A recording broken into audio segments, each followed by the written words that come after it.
£5,000 in tax-free cash. For another chance to win, text WIN to 63225. One entry costs £2.50 plus one standard network rate message. Or text BONUS to 63225. 5 entries cost £5 plus one standard network rate message. Go to gbnews.com/win. Entries start at £2.50. Call 0903 686 3232. Calls cost £2.50 plus your network access charge. Or post your name and number to GB19, PO Box 8690, Derby, DE1 9TT. UK only. Entrance must be 18 or over. Lines close at 4 p.m. on the 27th of February. Please check the closing time if listening or watching on demand. Good luck. You want to know what's really going on in the corridors of power? Labour don't know what to do with you half the time, and that makes you quite lethal in the chamber. Get behind the headlines with Chopper's political podcast. Join me, Christopher Hope, as I sit down with the great and the good of British politics. We'll see where this ruling takes us. These are the stories shaping our nation. Chopper's political podcast, available now on all platforms. Listen in and stay ahead. Decisions made in Washington aren't just shaping America, they're shaping Britain too. From migration to global security, from crime to health. Whatever happens in the White House today will be felt in your town or city tomorrow. That's why The Late Show is live from Washington, D.C. Cutting through the politics to show you what it all means for Britain. The Late Show live every night at midnight. Only on GB News, Britain's news channel. Do you trust what you're being told? Good, because neither do I. Those are just facts. I'm Alex Armstrong, and on my show, we'll expose the spin. Well, I want to answer that, because you didn't let me last time, because you always speak over me. The broken promises. To deny that is denying the truth. And the hypocrisy. Needs to stop. You think we can allow? Politics, policy, parliament. Nothing is off limits. No sugarcoating, no fear of offence, just the truth laid bare. Tune in every Saturday and Sunday at 9 p.m. for Alex Armstrong Tonight, only on GB News, Britain's news channel. Britain deserves a newsroom that puts the facts and your voice first. Well, and that's what you get on GB News. Lively debates, lively conversation. And we're not afraid to hold power to account. And each other. So join me, Andrew Pierce. And me, Miriam Gates, for Britain's Newsroom, weekdays from 9:30 on GB News. We love Great Britain. We love its history, its culture and its tradition, and that's why we're so proud to be part of GB News. You look genuinely emotional. Oh, come here. GB News does pay attention to those who are ignored by the mainstream media. The majority of this country whose forefathers fought and died to maintain liberty, to fight for freedom of speech. The rule of law, the rights of property and democracy. This is the heritage that our country should be so proud of. Which of course includes our Christian heritage. There's been a huge resurgence in the number of people going to church. Perhaps they're not finding what they're looking for, and they're looking for something a bit deeper, a bit more truthful, a bit more akin to Britain's Christian heritage. That's right, get ready, because the most exciting night in general election history starts now!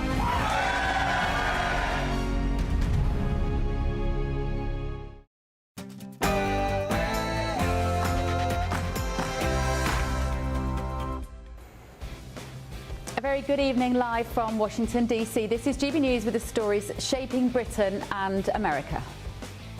He appears to be the most gullible former director of public prosecutions in history.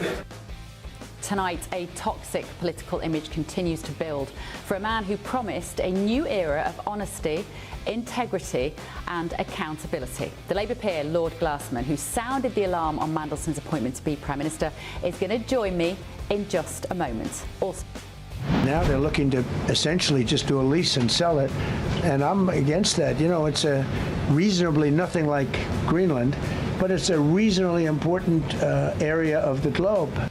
Messaging on the Chagos Island deal has been quite confusing of late, hasn't it? One moment he hates it, the next he backs it. Well, tonight, the Deputy Principal Spokesperson for the US State Department, Tommy Pigott, will be with me in the studio to talk about that and the Munich Security Conference this weekend.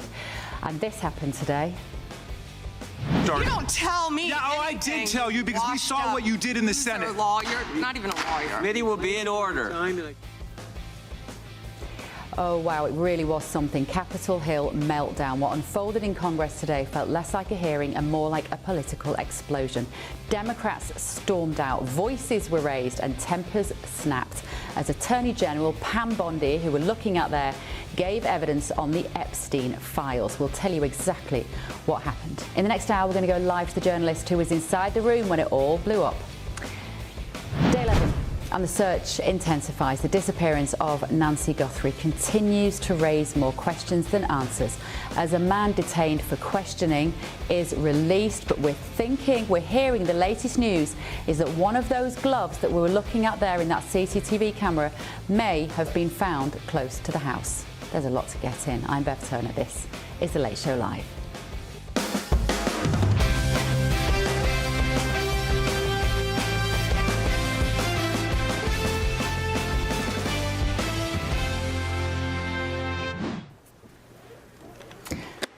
Welcome to The Late Show Live. Everybody's running a little late today because Benjamin Netanyahu is in town, and when that happens, the roads in Washington just get closed. But stay with me because we are going to have a cracking show. I'm going to have a panel of former Chief of Staff to Marco Rubio, Matt Terrell, The Guardian's David Smith is going to be with me, and in London, former Conservative Minister Michelle Donnellan. In fact, I'll give away the fact that David is in the studio already with me. Michelle's over there. I'm not completely alone.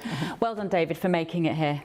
Traffic is a bit mad out there tonight, isn't it? I had the massive advantage of walking. Oh, so you've not got an excuse for being late. Exactly.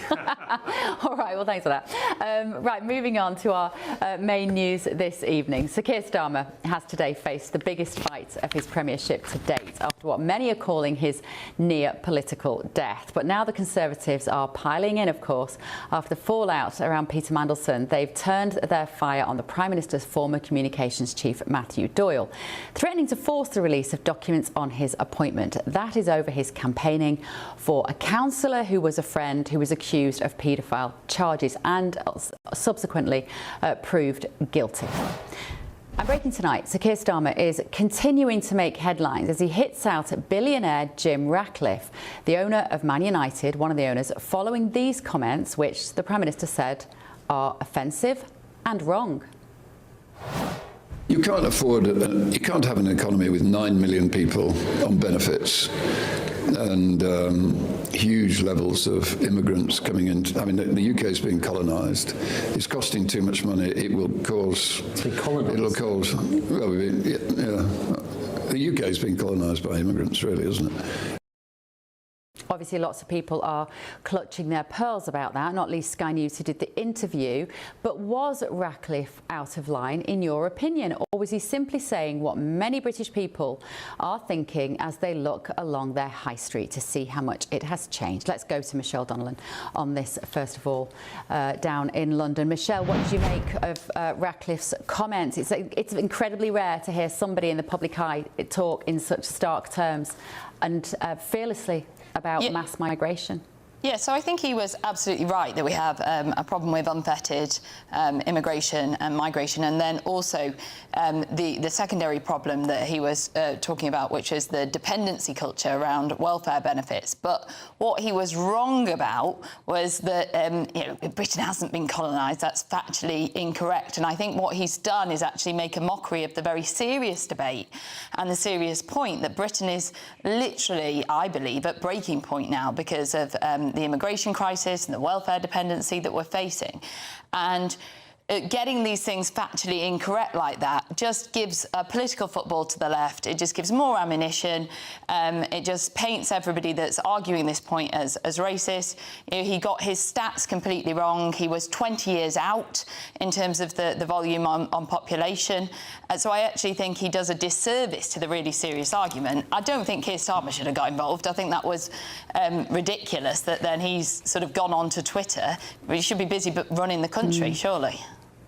Well, quite. Yeah, it was interesting, wasn't it? Is it mainly the word colonised that you have a problem with? Oh yeah, the rest Michelle. of Is it the rest that of the word? point. Yeah. So that is factually incorrect. Britain hasn't been colonised. The rest of the points that he was making, as I said, are right. Britain has got a problem with immigration. That's why most people out there would say that. If you stopped anybody on the street, anybody with a bit of common sense would say that we've got to get a grip. And we also have a massive problem when it comes to welfare dependency. And he was off on his factual stats as well. So I just think let's not inflate the situation by making things up. Let's just stick to the truth, because the truth is bad enough, I would argue. There was a stat I saw recently, I'm going to dig it out before the end of the show, about the number of schools that don't have any white children in them now in the UK, and how many of them have English as a second language, and that I found really shocking as an indication of population change and how quickly that's happened over 20 years. David, let me come to you. As our Guardian journalist, what a thrill to have you here. Thank you so much for joining me. What did you make of Ratcliffe's comments? Is it offensive? Is the Prime Minister right?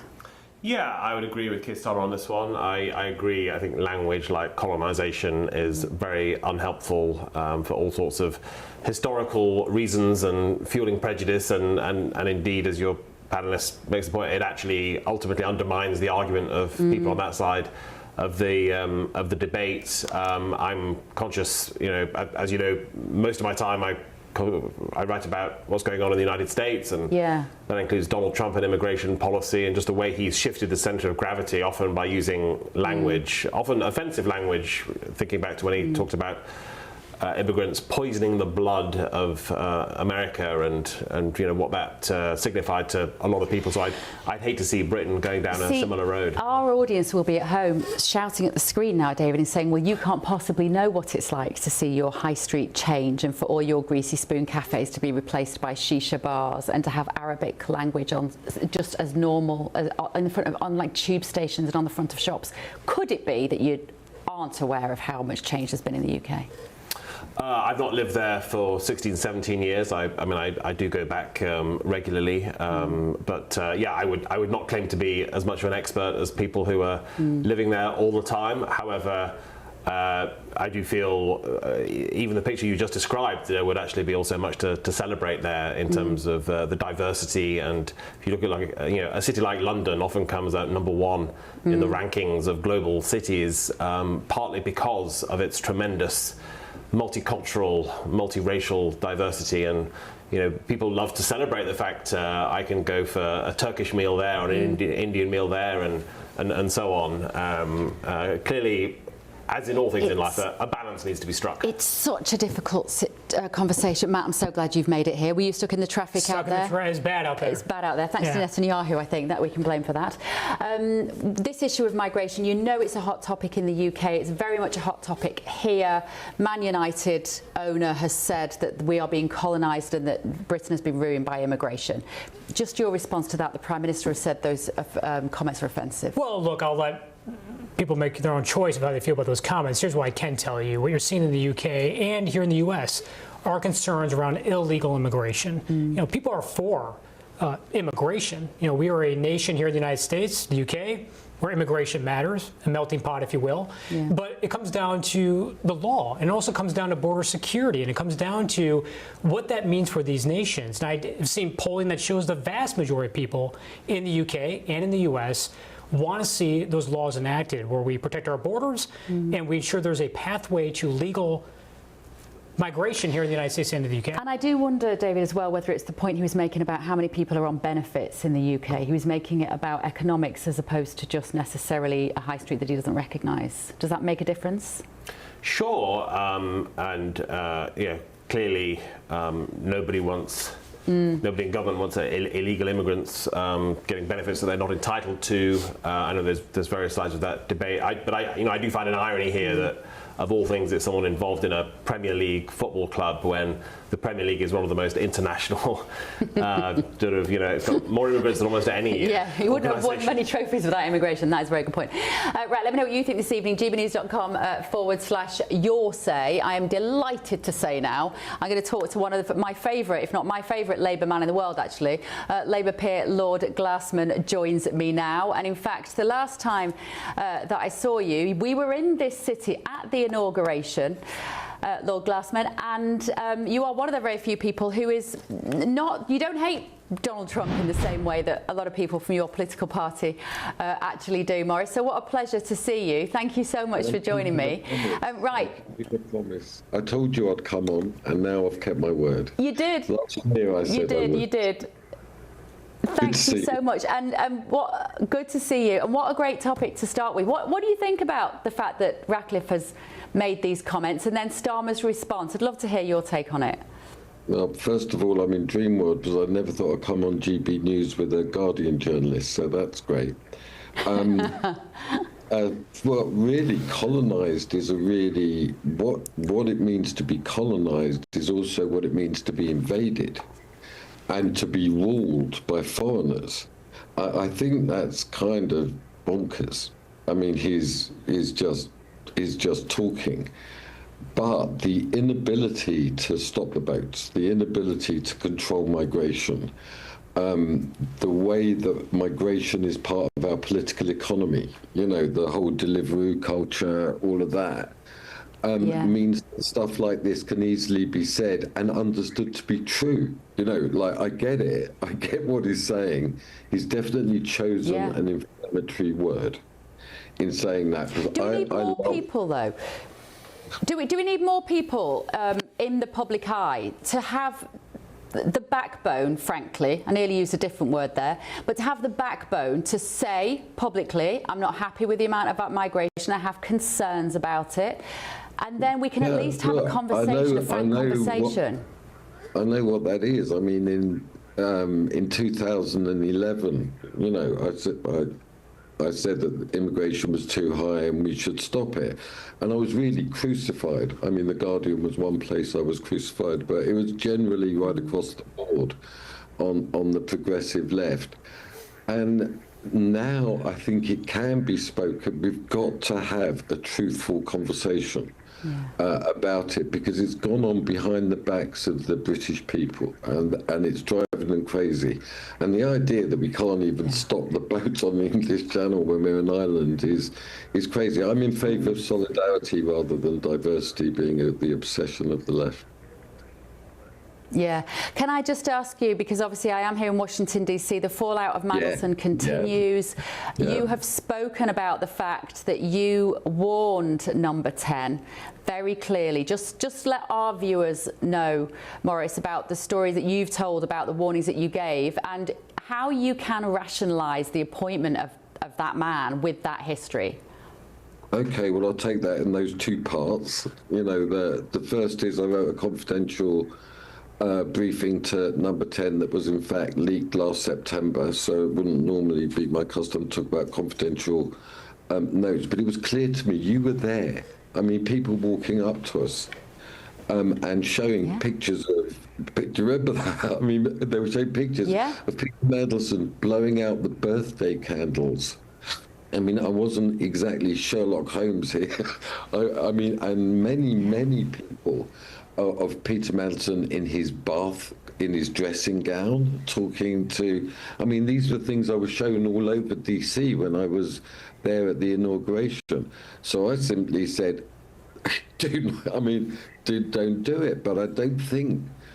So now I'll get to the second part of the question. I don't think that in England at that time we understood the scale of the Epstein story, that this was a huge QAnon and all that. So my advice was ignored. And the thing with Mandelson is that he's got angels and he's got terrible demons. And part of his angelness is that he is an extremely capable negotiator. He did basically the Good Friday Agreement, he did Lisbon. So I was basically told that he was up to the job and he could do it, and they didn't listen. That's what happened, and that's why they've now got... I don't share your. I don't share that version of events. I don't think you could possibly not know this was coming down the line. Knowing that Trump was going to be in that house around the corner from here, knowing that he was going to be implicated in the Epstein files because, frankly, the Democrats were going to find something whether it was there or not. Listen, I get it. It doesn't make sense to me. Somebody must have said to him, you have to make him ambassador. Yeah, well, it could be that, and I think it is the case, that a really failed ideology, which is New Labour, exerted and has exerted huge influence on this government. You've still got Jonathan Powell until yesterday, the head of communications. I mean, I've been fighting against that, I can assure you, and I can bear witness to it. Yeah. And they do not understand the scale of their sin. They do not understand that greed and paedophilia and lust and prostitution are absolutely out of order. Absolutely, they're not normal. It's not the normal give and take of life. It's out of order. And there's got to be a real penance for this. And we've got this other story now about Starmer nominating this former advisor for a peerage, despite him having these connections with a paedophile suspect. This is Lord Doyle. Does that matter, or is this just Starmer throwing another guy under the bus to kind of show that he has a conscience about this issue? This matters enormously, because what you've got is a group of ultra hyper liberal transhumanist people, progressives, who think that the normal morality doesn't apply to them. And so you've got this guy. I mean, it was also animal porn on his computer. I mean, this is just what they call it, where I come from, bang out of order and sort it out. Let's have a quick look, Maurice, at what the Prime Minister said about. Let's have a quick look at what the Prime Minister said about Doyle earlier today. Here we go.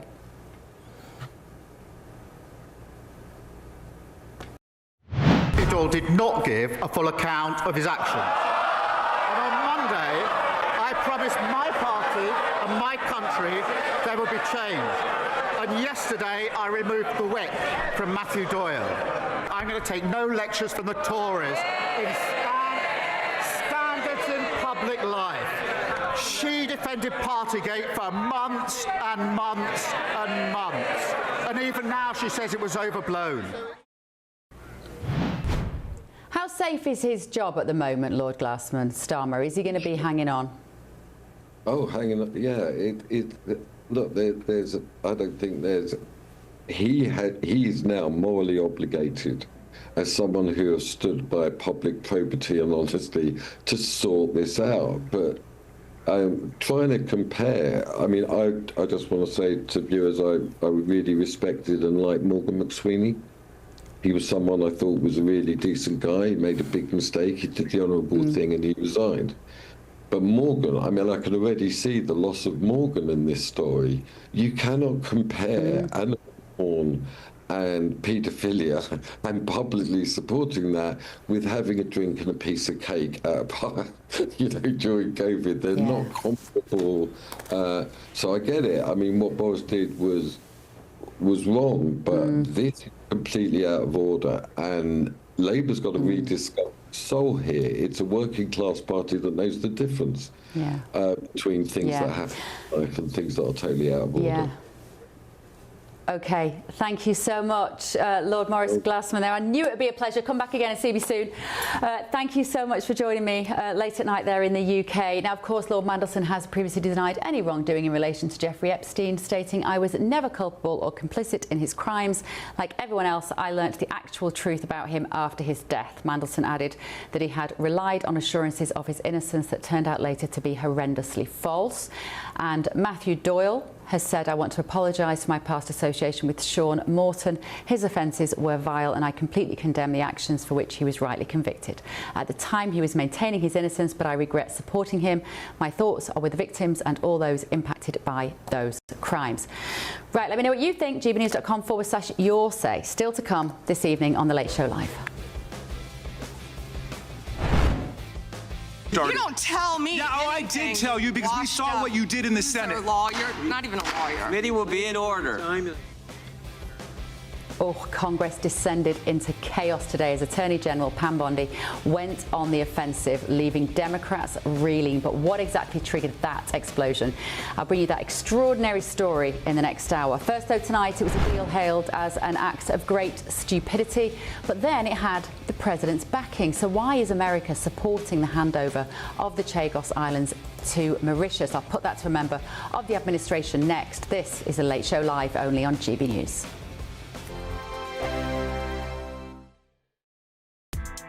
Join me, Nana Akwe, for an informative, interactive news programme with a difference. It's fun. No, you didn't say that, Dave. I'm so surprised. I think there's an element of truth to that. Join me from 3 p.m. every weekend, only on GB News, Britain's news channel. Hi, I'm Michelle Dewberry, and my show is your opportunity to cut through all the noise and dive in headfirst to some robust debates. Ideas clash. Situation, No, Because the failure is... You're deliberately avoiding my point. Nothing's held back, And if you think this is the end of it, wait for more. and we do not shy away from the difficult stuff. Sometimes I want to shake people and say, if only you understood. So join me on Jubes & Co. weeknights at 6 p.m, only on GB News, Britain's news channel. Mornings don't have to be tiresome, especially if you have the right company.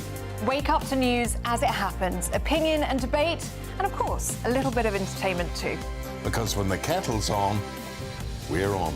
That's Breakfast on GB News, a show worth waking up for. Every morning from 6 a.m. Only on the People's Channel, Britain's news channel. We'll spread the news, you spread the word. Westminster, the ultimate clique. And you're fighting like rats in a sack. But here on the Camilla Tominey Show, we ask the questions the establishment media is too scared to ask. OK, let me ask you a straight question, because I know you're a straight-talking politician. Whether it's net zero, illegal immigration or law and order, nothing is off limits. You had the power then. Yeah, as I And say... now you've lost it. That's the Camilla Tominey Show, a politics show that's fearless. But no, let me finish my question if you don't mind, because it is my show. Sundays at 9:30, only on GB News, the People's Channel, Britain's news channel. From the school run to the home run, watch a new show for all of Britain. He can say whatever he wants. A straight talking show where all voices are heard.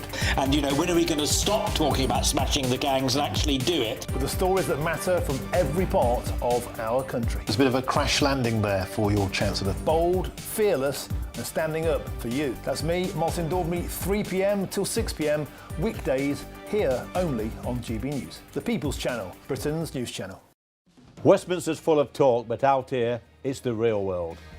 Am I allowed to talk now? No, that's it. This is where it matters, real people and real lives. That's what politics is all about. In fact, has Trump made a good start? No. Straight answers, no spin, and just a couple of pints. How many fingers have I ever got up? About 10. So join me for Lee Anderson's Real World every Friday at 7 p.m, only on GB News. The People's Channel, Britain's news channel.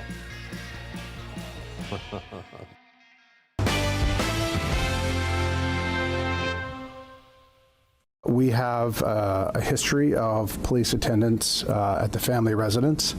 Some of those calls were related to mental health issues. So tragically, 8 people are dead and 25 others are injured after a school shooting in Canada. This time we'll have the very latest in just a moment as new details emerge about the suspects. First, though, tonight, US Secretary of State Marco Rubio is preparing to address the Munich Security Conference on Friday, where he's expected to underscore the importance of transatlantic relations despite a crisis of trust. That's a quote. Now, that conference, you may remember, J.D. Vance was there, Vice President, last year, and he said this about the UK. The threat that I worry the most about vis-a-vis Europe is not Russia, it's not China, it's not any other external actor. And what I worry about is the threat from within, the retreat of Europe from some of its most fundamental values, values shared with the United States of America. In Britain and across Europe, free speech, I fear, is in retreat. An offer. Oh, be still my beating heart.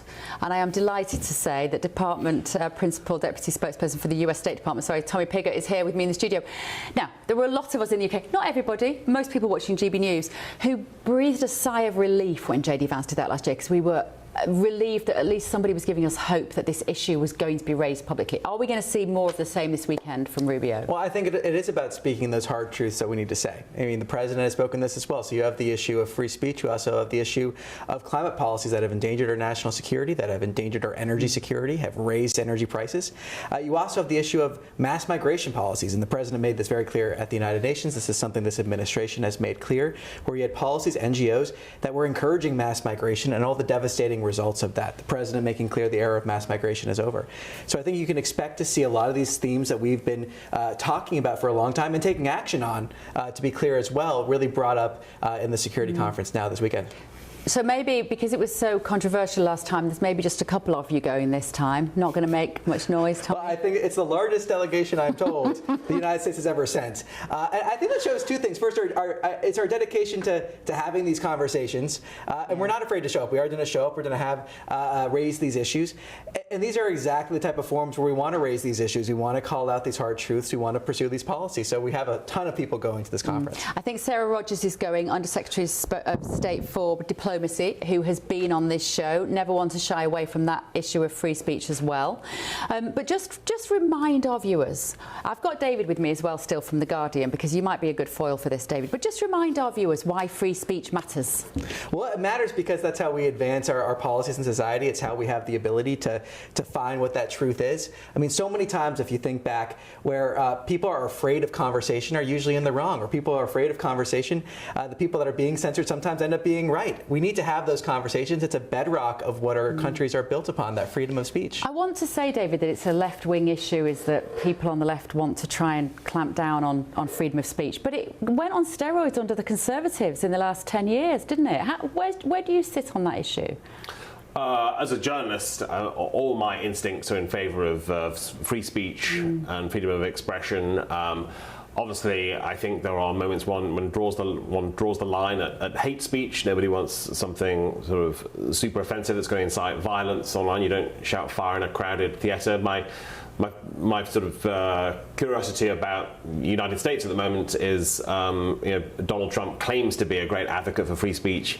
He's also unique in his hostile rhetoric to the press here, calling them the enemy of the people and fake news and so on. And just to take one example, after the death of Charlie Kirk, suddenly, if people did make comments online that were deemed offensive, there was a huge outcry.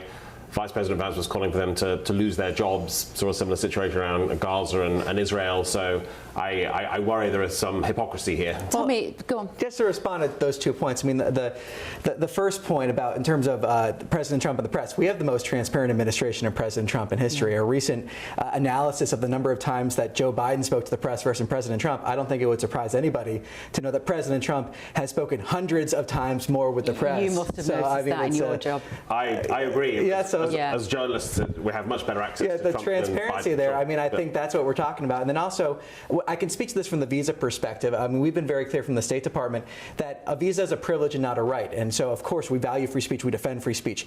But that privilege not being a right, meaning that we're not going to have people in this country that wish death to Americans, that violate our laws. We're very clear on that. That's part of border security, part of national security.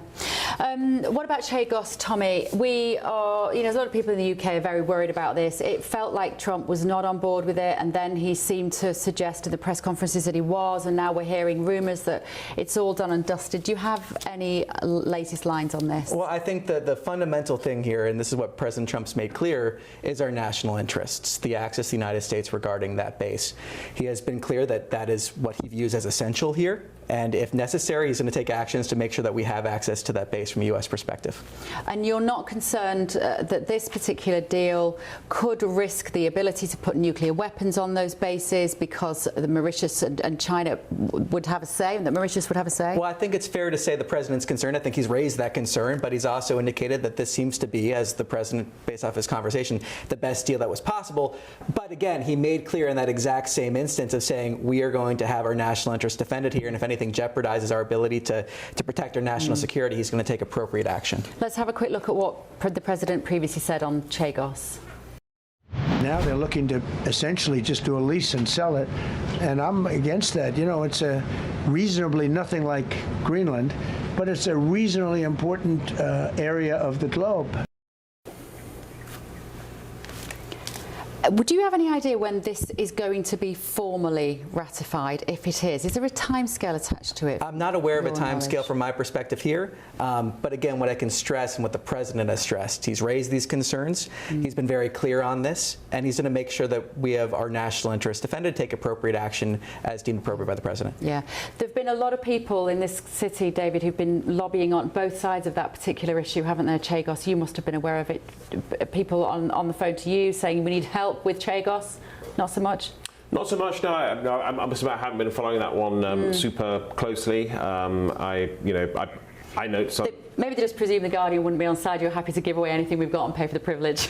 Don't worry, I'll give you a few more digs as the evening goes on. Let's hear what US Treasury Secretary Scott Bessent also said. The UK is letting us down with the base on Diego Garcia, which we had shared together for many, many years. But this is how the Chagosians feel as well. This Prime Minister just treat us like, I don't know, worse than animal. And how the audacity call himself like a human rights lawyer. He works only for himself and his close friends.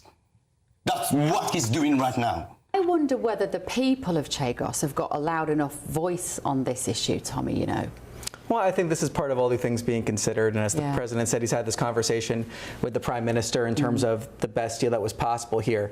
But President Trump's always driven by a common theme here from the American perspective, of course, of what is in our national interest, putting America first. It's a conversation he's raised in many different issues, and this is no exception. He's been, I think, pretty clear here what his position is, and he's monitoring this very closely. He's also been clear on that. Back to the security conference then this weekend in Munich. What does a successful conference look like for you guys? Well, I think a successful conference looks like continuing to raise these issues that we're talking about in terms of freedom of speech, but also other issues when it comes to investment in the United States. We want to see critical mineral supply chains. We had the critical mineral ministerial just recently on this. Really making sure, I think the fundamental premise here is that decline is a choice that we're rejecting.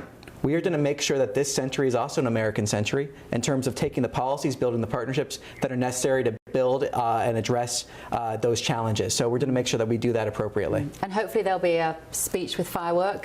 Well, I think it's going to be a great speech. Have you seen it? Have you written it? I've not written it, no. But I can say I encourage everyone to tune in. It's going to be a great speech. Oh, we will, don't you worry.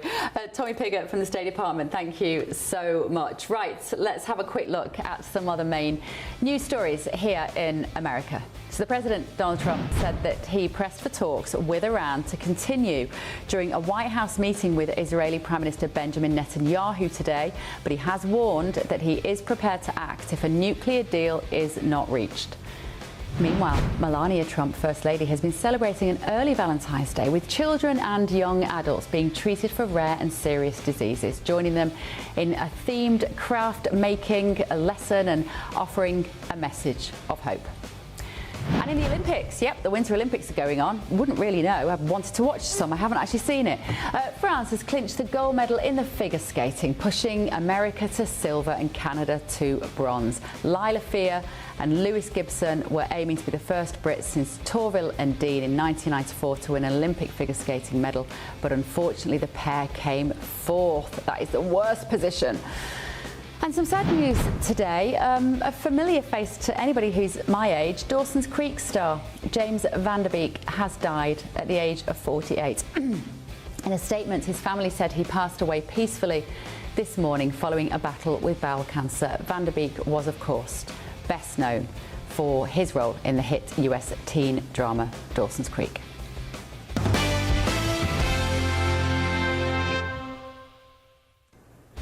Still to come this evening on The Late Show Live, would you support your children or grandchildren writing Valentine's cards for illegal migrants? I'll tell you why that's exactly what Councillor is doing. What do you make of that? Let me know. GBnews.com/your say. First, though, tonight. This is a devastating and unimaginable tragedy. We can't imagine what the community is going through. We're going to cross live to Canada to get the latest on this horrific school shooting, which has seen 8 people lose their lives and 25 others injured. We've got new details emerging about the suspect. This is The Late Show Live, only on GB News.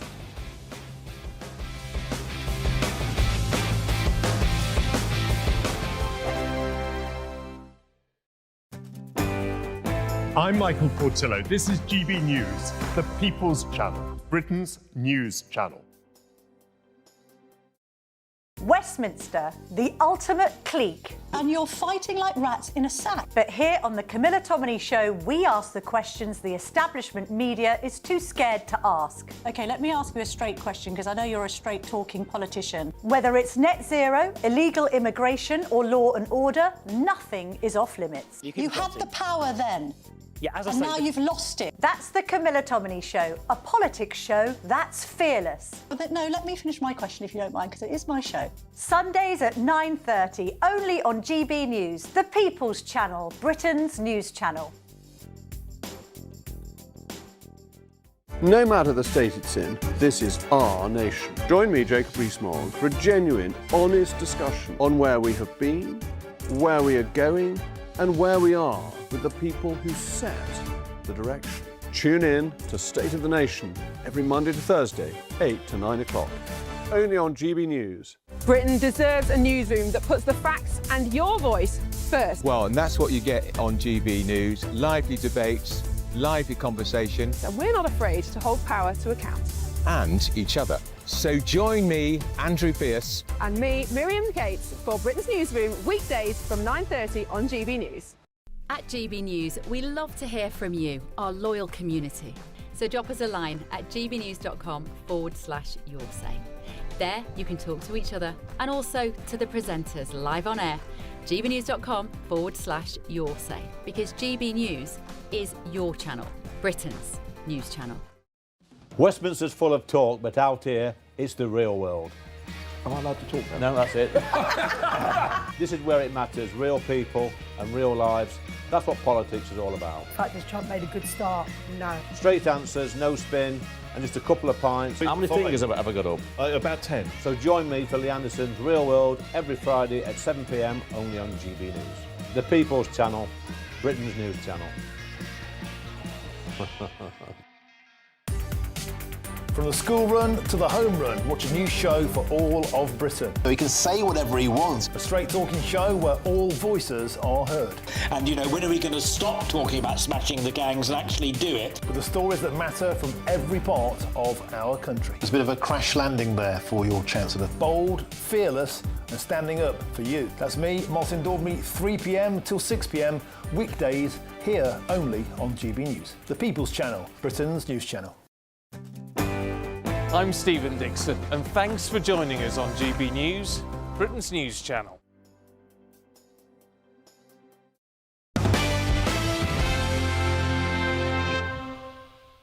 You don't tell me. Yeah, I did tell you because we saw what you did in the Senate. You're a lawyer, not even a lawyer. Committee will be in order.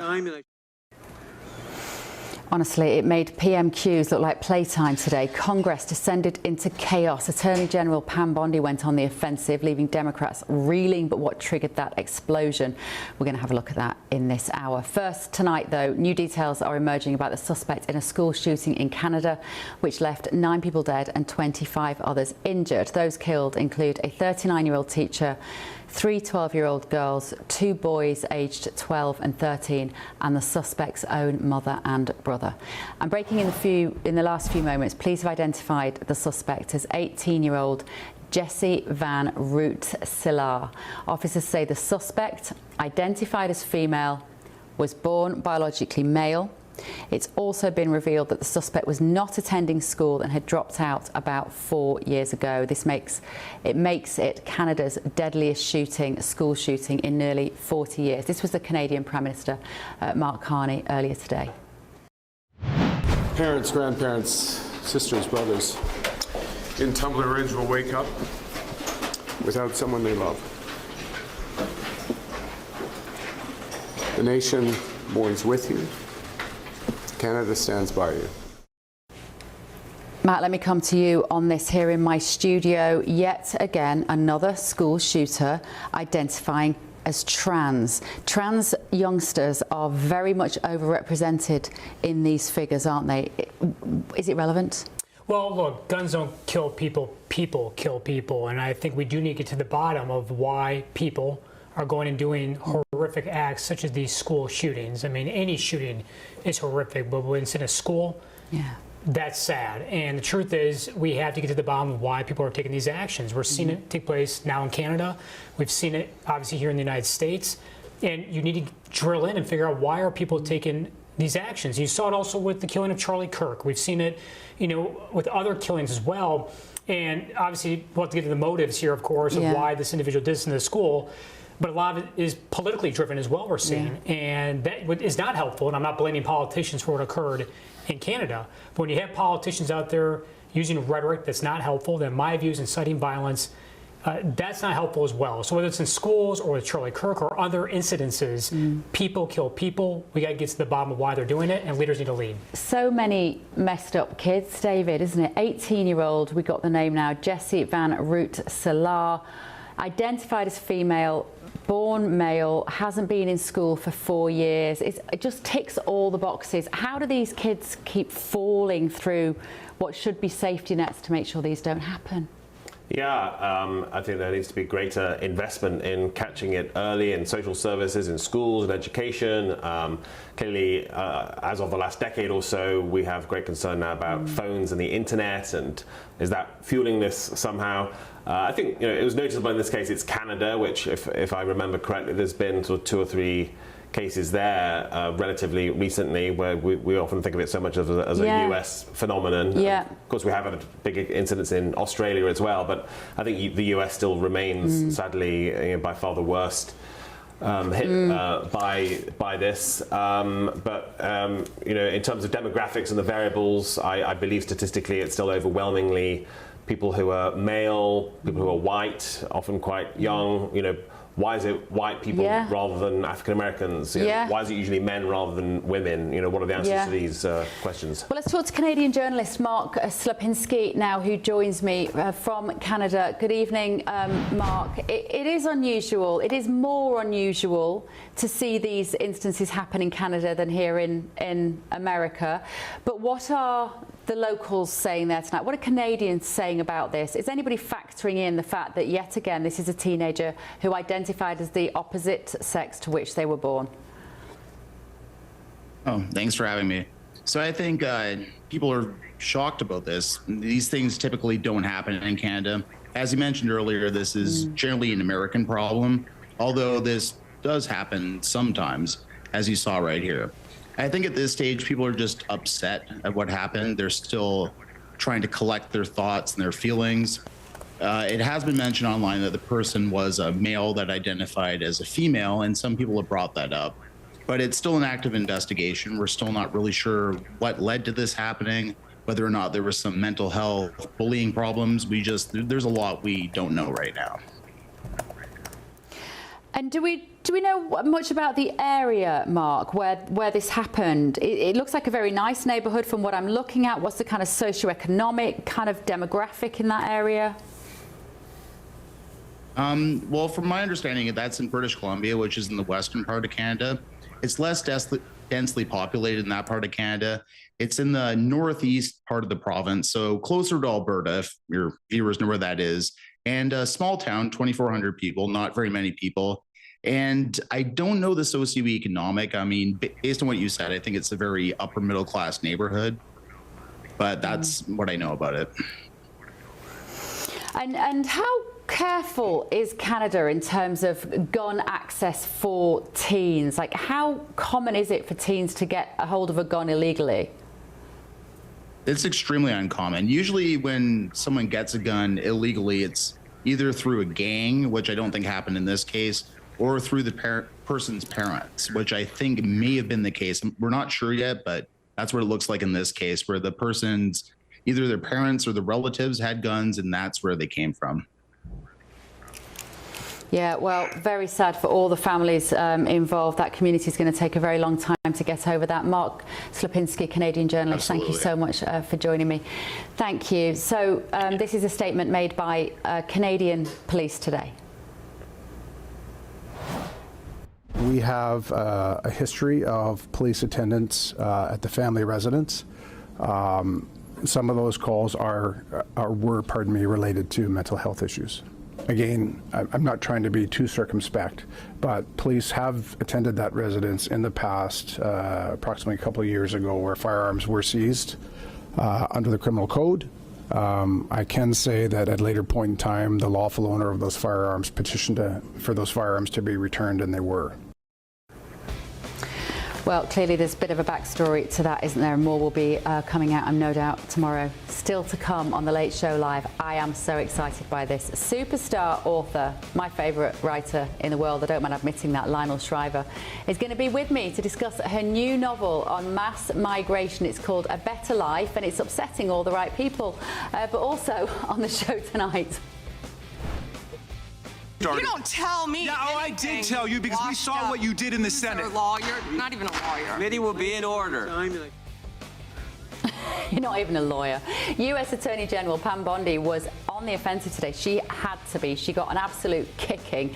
It was a massive political explosion, all about the Epstein files, predominantly the Epstein files. We're going to tell you all about it in just a minute. This is a Late Show Live, only on GB News. Stay with me.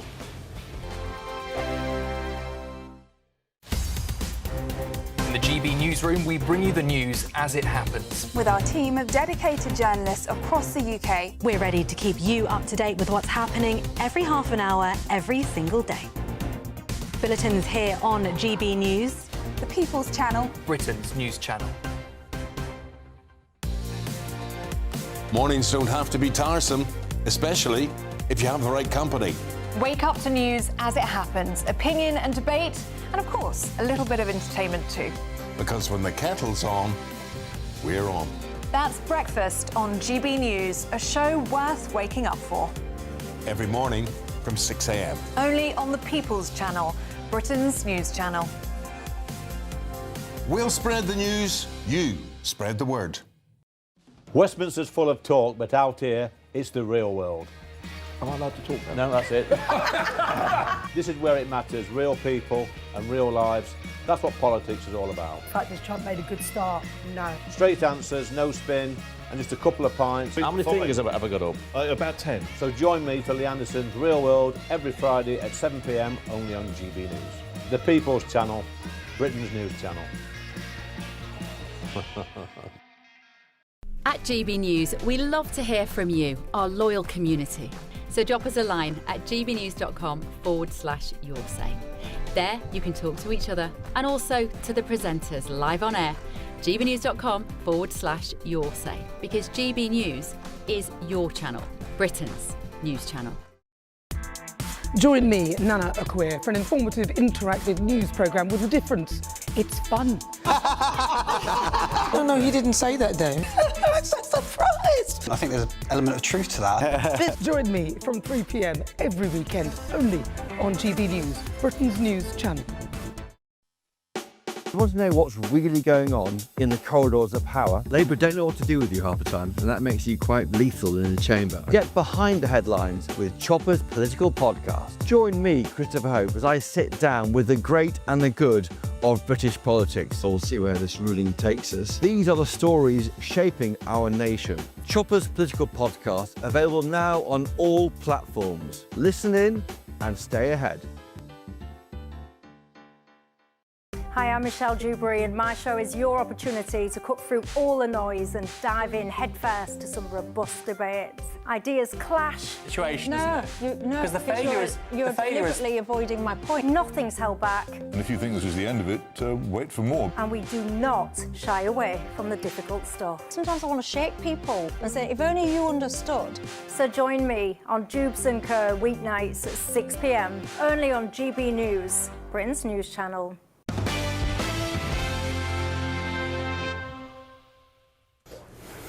Stay with me. We're going to be talking just after the hour with Lionel Shriver about this amazing new book that I know that our viewers will absolutely love. Could you forgive a partner if they cheated? That's the question, because one Winter Olympian has made a rather public plea for exactly that. But is it once a cheater, always a cheater? Let me know your thoughts.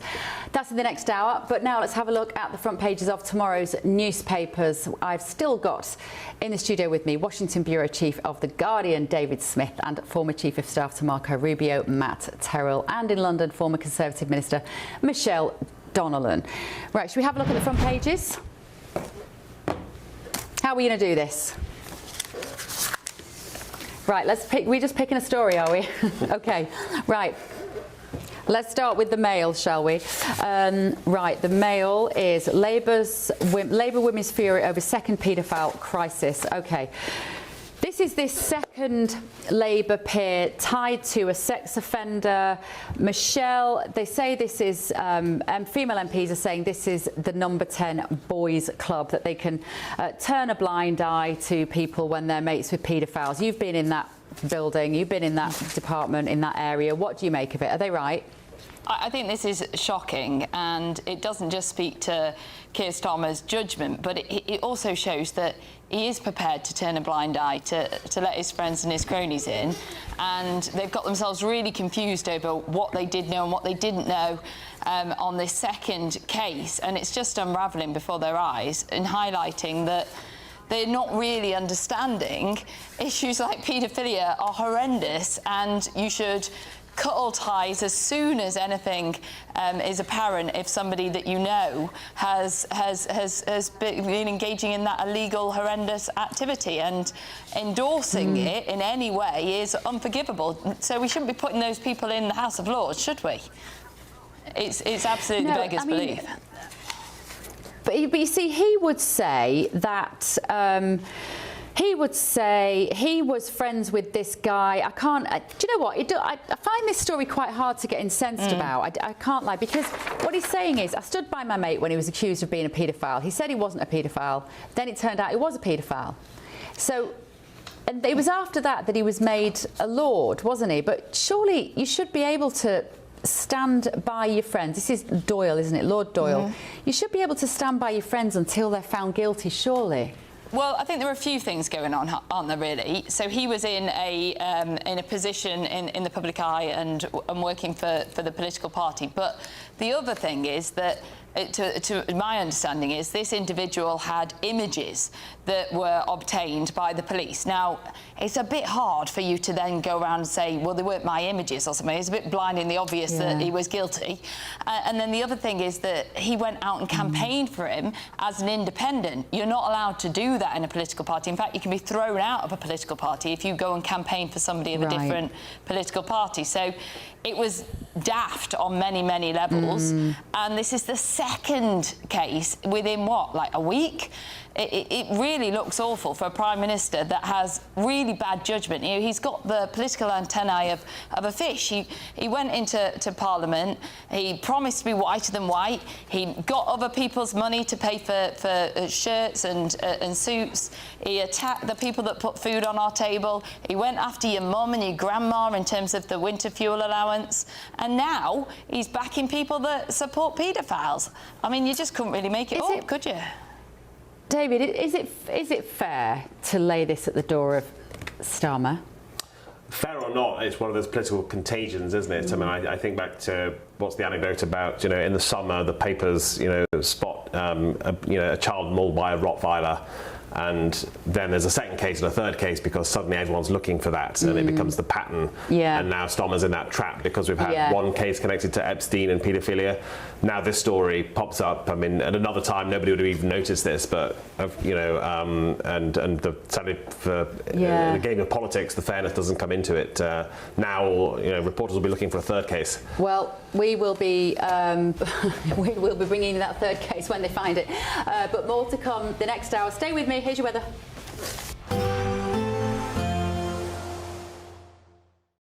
Today, clouds overhead. Total zen within. Box Solar sponsors the weather on GB News. Hello, very good morning to you. I'm here with your GB News weather update coming to you from the Met Office. I've said this before quite recently, but there will be plenty of wet weather around for many of us, albeit a bit of sunshine in some places too. We're starting the day on quite a cloudy note. There's a band of rain running from Northern Ireland through Wales towards some central southern parts of England, and there's also showery bursts of rain coming in from the east across parts of northeast England and eastern Scotland as well. But away from these areas, there could be some sunshine breaking through towards the southwest and also across some northern parts of Scotland. Here we do also have some colder air, so temperatures are only getting to highs in the mid-single figures really, but towards the southwest could just about get into double figures in a few places yet again. So a cold feel for sure as we go towards the end of the day across Scotland. There will also be a fair few showers coming in, and with that cold air, well, those showers are going to quite readily fall as sleet or snow over modest higher ground. Further south we have a wet picture through this evening across Northern Ireland and also across northern England. Also hill snow likely here over the Pennines northwards. I'm expecting a fair few centimetres of snow to build up as we go through tonight and into tomorrow. Meanwhile, across central southern England and Wales, well, there'll be outbreaks of rain pushing their way through. And that's the thing that we take overnight, really. We have a lot of clouds, some outbreaks of rain, some hill snow across central parts. Southern areas not really seeing much winteriness, just a few outbreaks of rain. Across the north, it's going to be cold. There'll be a few showers, but also a harsh frost with temperatures here dropping several degrees below freezing. Most places towards the south holding up above freezing here. Then as we go through tomorrow, well, a fair amount of showery rain, sleet and hill snow across central parts of the UK. Showers continue across some parts of northern and eastern Scotland and northeast England, but actually across the rest of Scotland and Northern Ireland, plenty of sunshine to be had, but a chilly feel with temperatures quite suppressed, and even further south, temperatures likely to be a little bit lower than today. Today, clouds overhead, total zen within. Box Solar sponsors the weather on GB News. Mornings don't have to be tiresome, especially if you have the right company. Wake up to news as it happens, opinion and debate, and of course, a little bit of entertainment too. Because when the kettle's on, we're on. That's Breakfast on GB News, a show worth waking up for. Every morning from 6 a.m. Only on the People's Channel, Britain's news channel. We'll spread the news, you spread the word.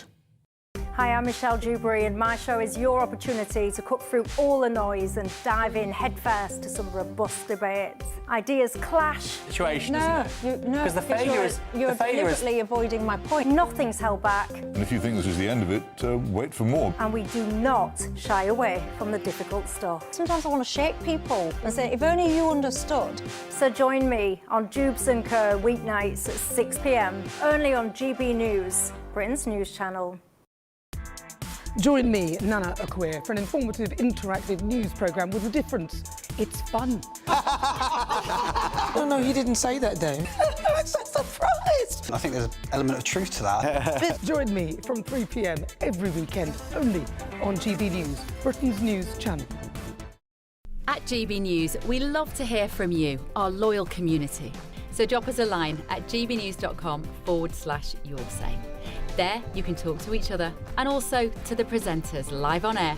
gbnews.com/yoursay, because GB News is your channel, Britain's news channel.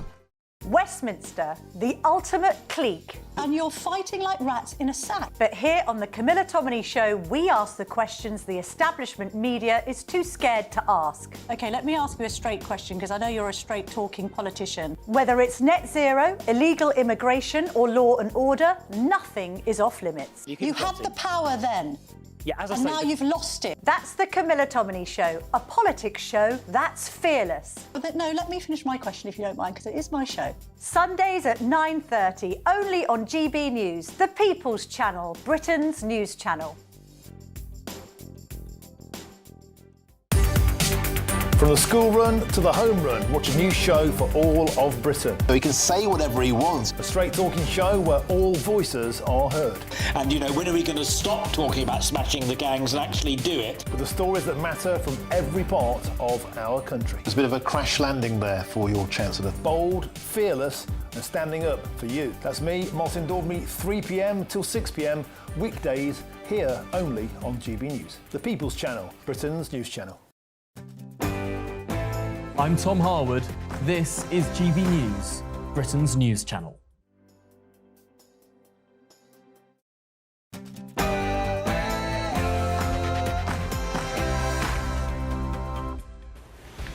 Live from Washington, D.C., this is GB News with the story shaping Britain and America.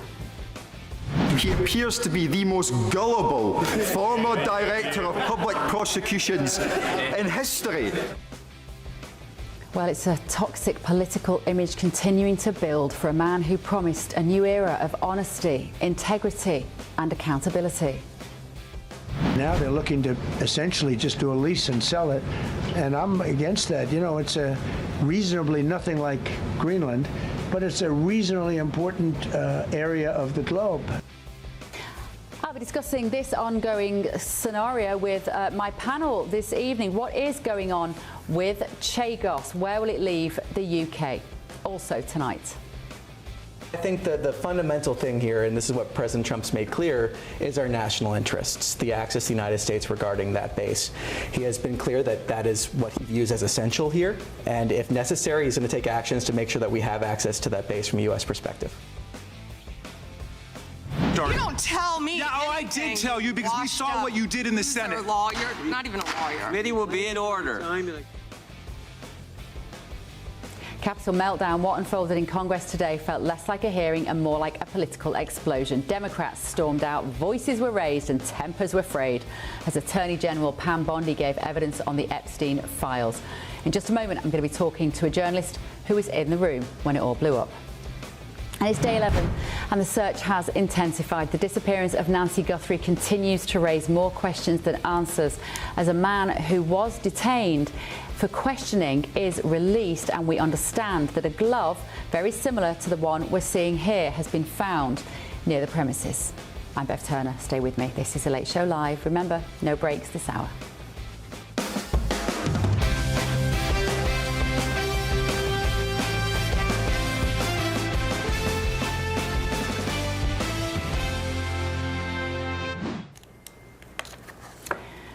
Welcome back to The Late Show Live. Thank you for joining me. I've got my panel here still with me. Matt is with me from you were former advisor to Marco Rubio, weren't you? Yeah, worked on his presidential campaign back in 2016, and now he's doing a great job as Secretary of State. Yeah, you bring real experience to this panel. David, however, is from The Guardian. We are so thrilled to have you, David, honestly. The Guardian journalists will not come on GB News in the UK. Glad to be here. I'm very glad for you to be here. Genuinely, we love having you. And we've got Michelle Donnellan down the line, former Conservative Minister, of course, and always a fantastic contributor to The Late Show Live. Now, let's go to that story that I've been trailing all evening because it really is get your popcorn time. Tensions boiled over on Capitol Hill today, where Attorney General Pam Bondi clashed repeatedly with Democratic lawmakers during a combative committee hearing. Now, Bondi faced sustained questioning over her Justice Department's handling of the Epstein files and other high-profile investigations. At one point, Democrat Congresswoman Becca Balint stormed out of the chamber following a fiery confrontation over anti-Semitism. Here's a small taster of what went down. Like former Prince Andrew, Donald Trump attended various parties with Jeffrey Epstein. I want to know, were there any underage girls at that party or at any party that Trump attended with Jeffrey Epstein?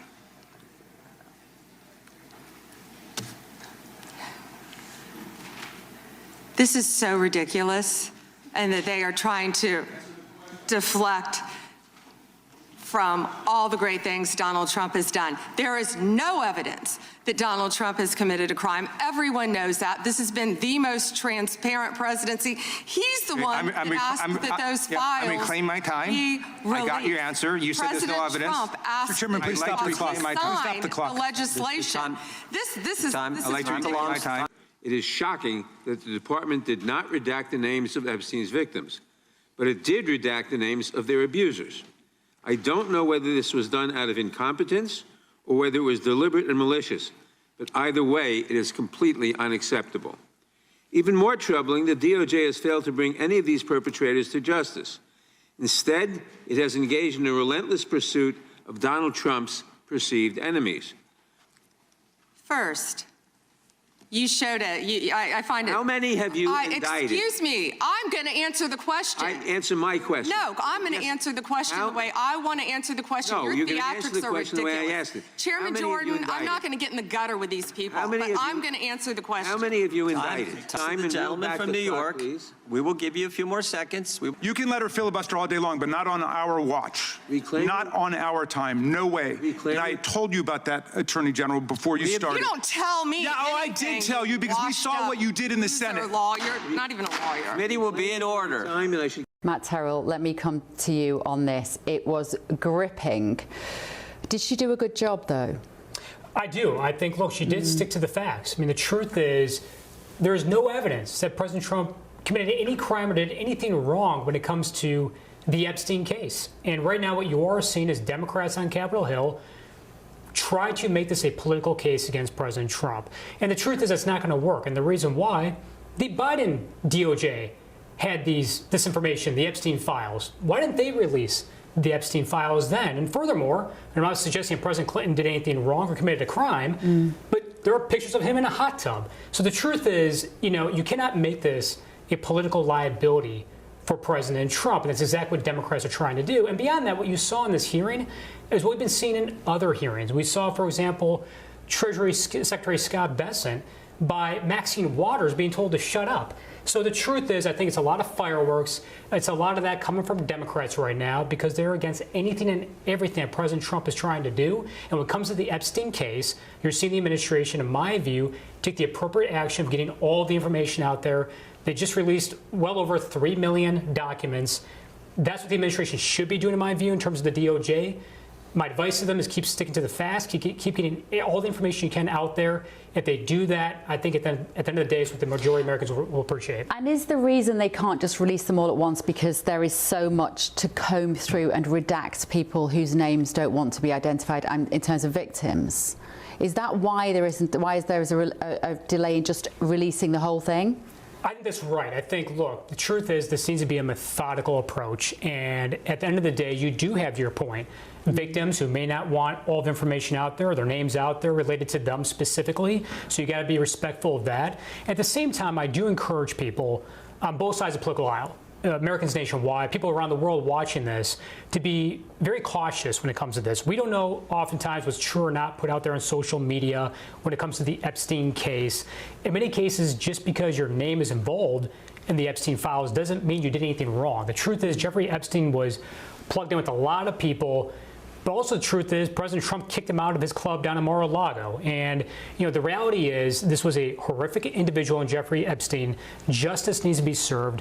That's what the American people want, particularly those in the MAGA base who voted for President Trump. They want justice. They want transparency. And I think as long as the DOJ and the Trump administration leans into that, that's what the American people care about. Was there enough transparency today, David?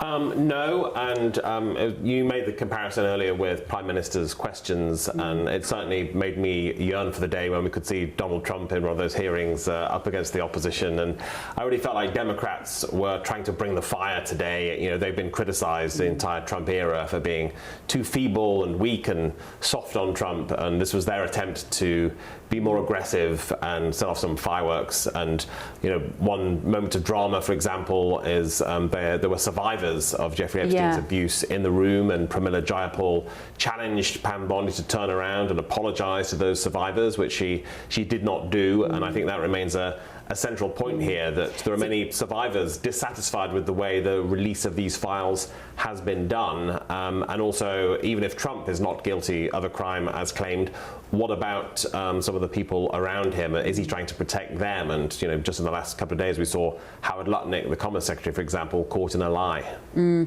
Caught in a lie because he had been on the island.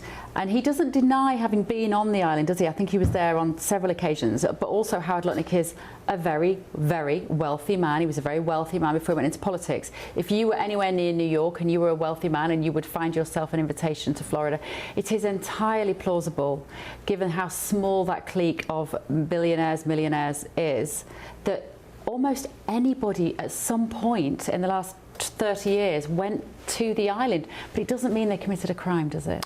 It does not, and always important to state that about Trump and Bill Clinton and the others. I think one notable thing that's happened here is this giant web has been exposed. exposed, and it's actually helped Trump in a way because there's so much attention on all these other people, both Republicans and Democrats, and indeed internationally. I mean, it's been striking how this is more of a political crisis in Britain right now than America, and Keir Starmer is in jeopardy in a way that Donald Trump is not. It's also had huge repercussions in Norway, for example, the royal family there, and France and other countries, and once again Trump seems to have got off relatively scot-free so far. Yeah.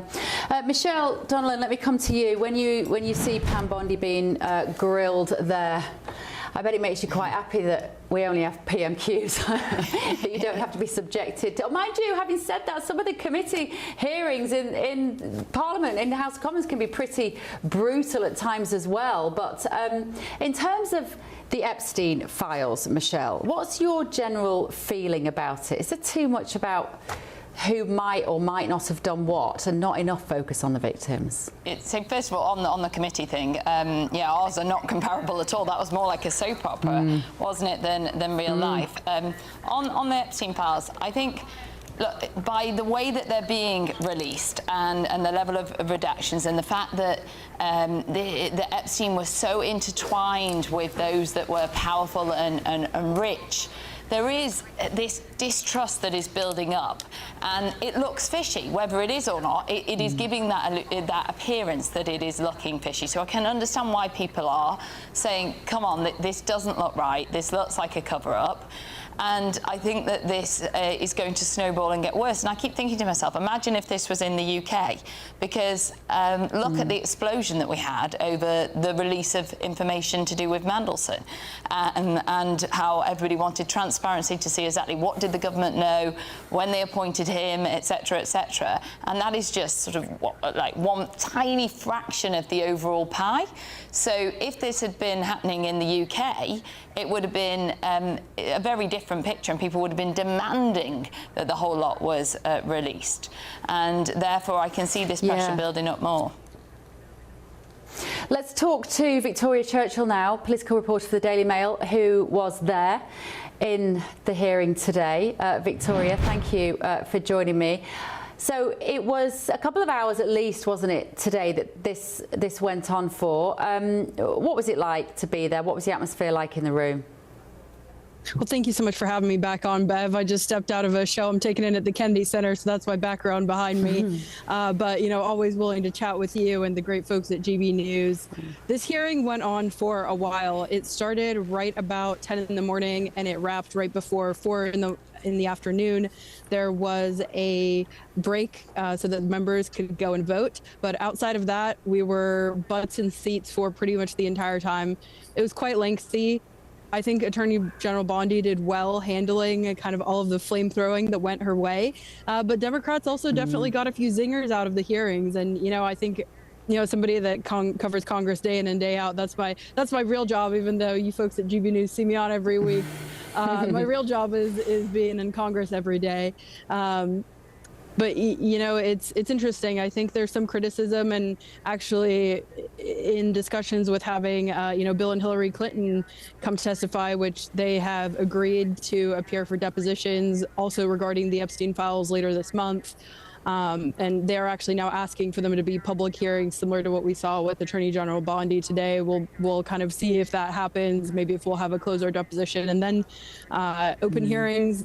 That's kind of all still a little bit in play. But, you know, even in that regard, people are saying, like, Congress is really more for show. You know, they want to get clips on social media. They want to get clips that they can fundraise off of.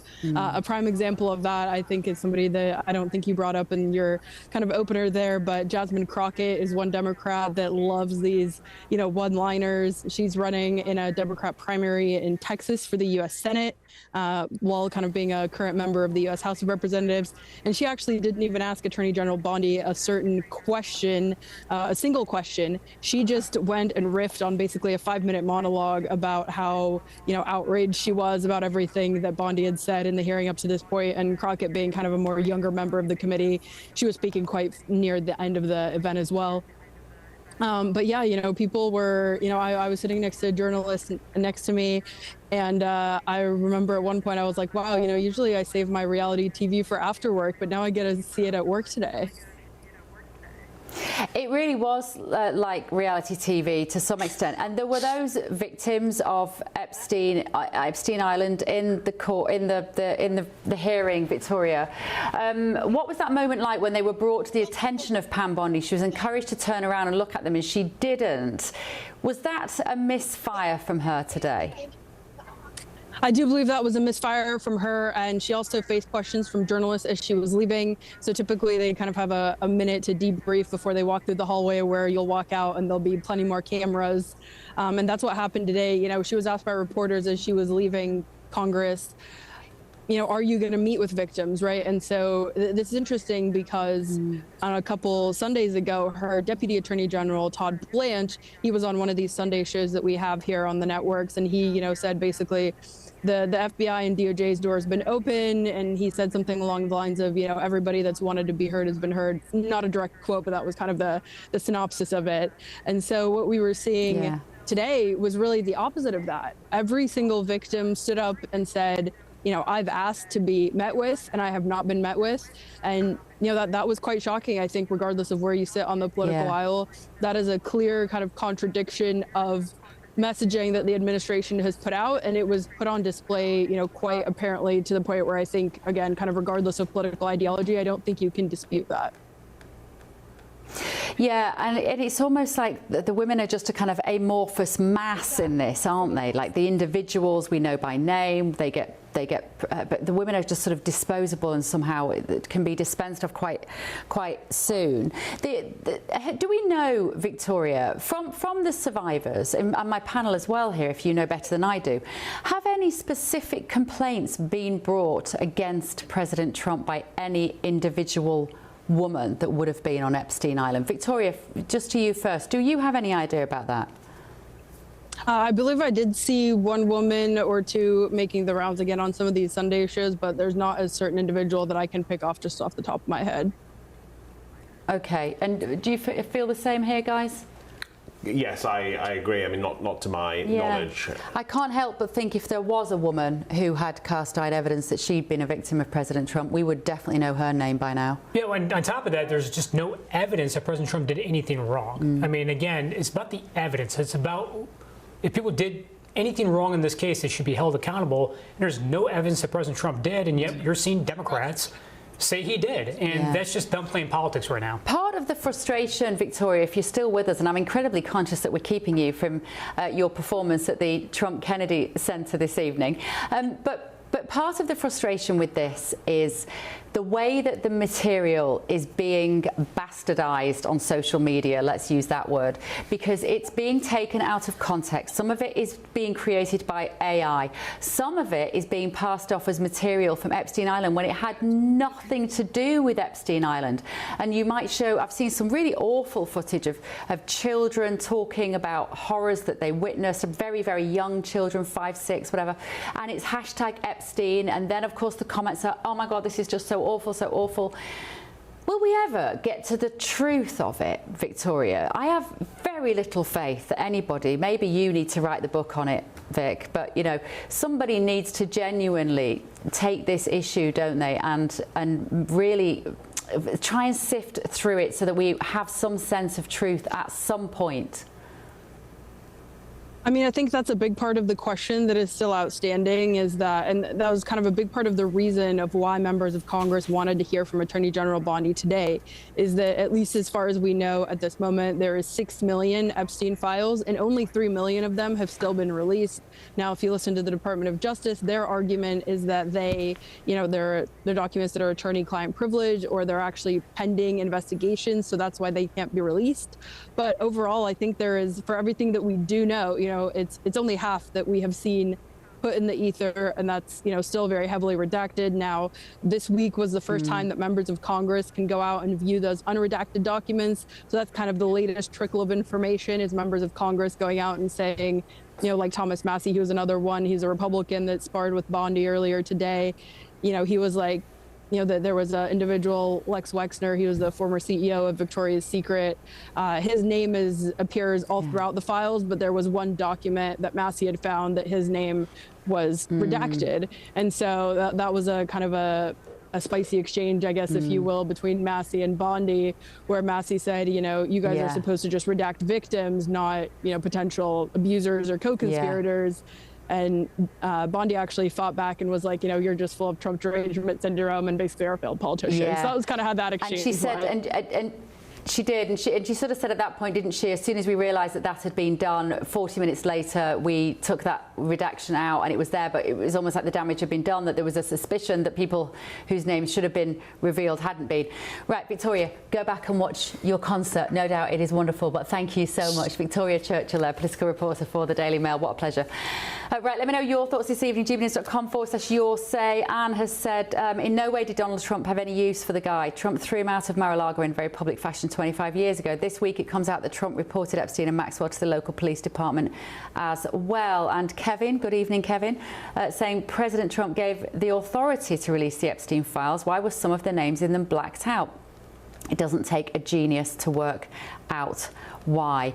I still can't help but think that if there was anything particularly incriminating about President Trump, Biden would have got that smoking gun and metaphorically shot him in the head with it before he could become president again. Must surely. Don't underestimate Democrats' incompetence and inability to have that killer instinct. But the fact that even this week... They're just too nice.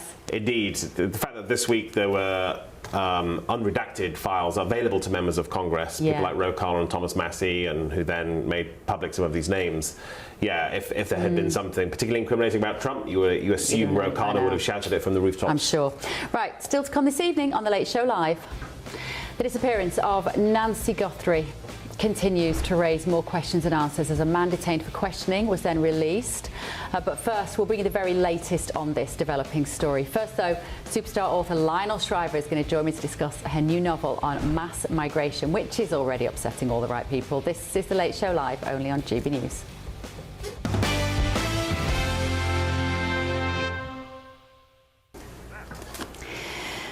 That was... Now then.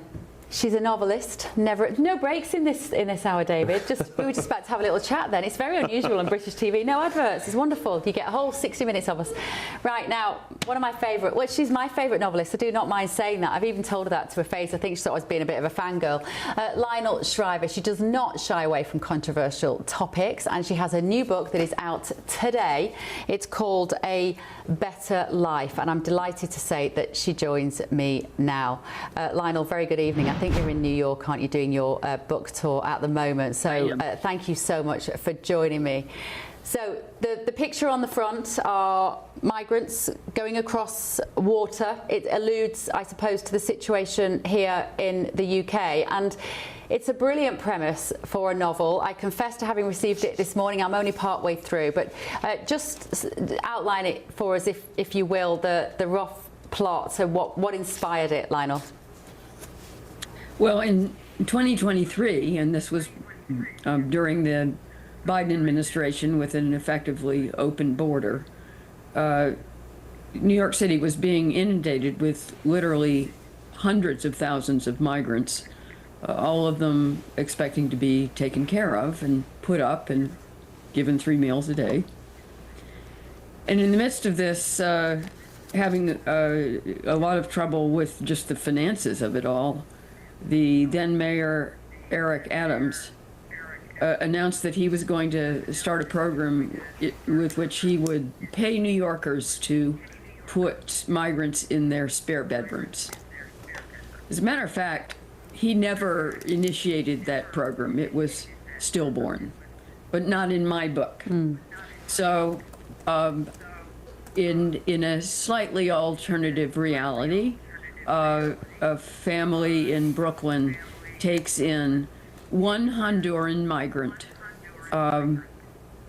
and she seems almost too good to be true, bubbly, helpful, constantly cleaning and doing the dishes and cooking for them, and everyone loves her except the grown son, who's much more conservative than his progressive mother and 2 sisters, and is quite suspicious of this woman. And one of the mysteries of the book, which your author never quite answers, is who is this woman? You know, is she really a paragon? And is she herself a victim of, you know, an abusive husband that she fled and gang violence back in Honduras, some of which I'm afraid follows her there? Or you know, is she actually a manipulative and devious, scheming person? So it's really examining the. Go ahead. I'm sorry to interrupt you, but it's such a captivating sort of conceit, actually, because repeatedly when people talk about illegal migration, one of the statements you hear regularly is, well, why don't you take someone in your house then? Why don't you take an illegal migrant into your house? And we're seeing so many, and I'm interested for you to know, why is it a particular demographic of white, middle-class, middle-aged women who are stepping into that space of wishing to do good? We've seen it in the death of Renee Nicole Good, for instance. And there's a line in the book about the fact that you question about being a mother and how a mother can take somebody into their house which might pose a risk. And it made me think of Renee Nicole Good. What happens to these women at this stage in life in 2026 for them to feel that they need to be so so virtuous in such a performative manner? Yeah, it does seem like a form of misdirected altruism and empathy. You would think that there would be the commonplace circle of concerns, right? So that you first of all care about your own family, and then your neighborhood and your city and your country. But this doesn't happen. In fact, there's a line early in the book that describes the mother as someone who's always generous and compassionate toward people she doesn't know.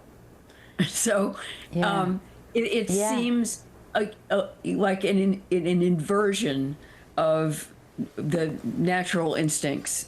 It's oddly anti-maternal, because it's not protecting the home or the homeland. The line you use, I wrote it, displacing her family for a foreigner was maternally perverse, you said, and it really made me think about some of the women out protesting against ICE in that.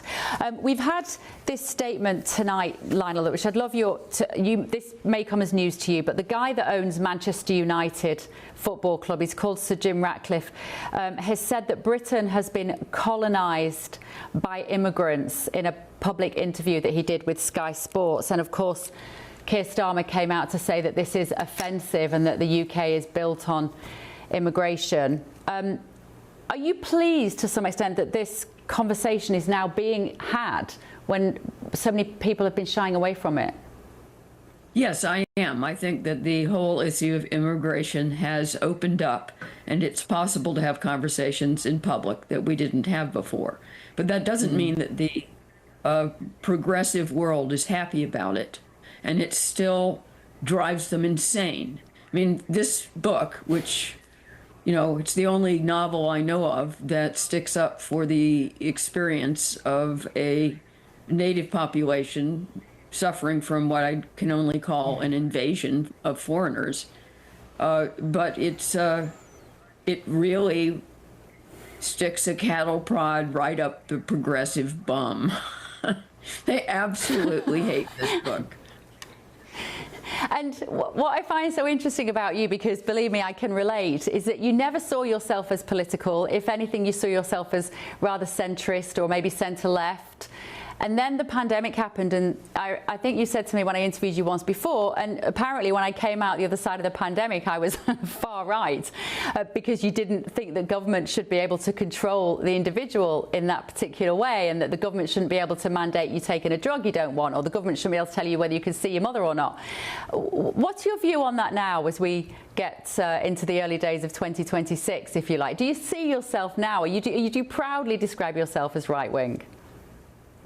I don't use the word right wing because that's always a pejorative, right? Left wing isn't, but right wing is. But I have to be honest, I have finally come round to just describing myself as conservative.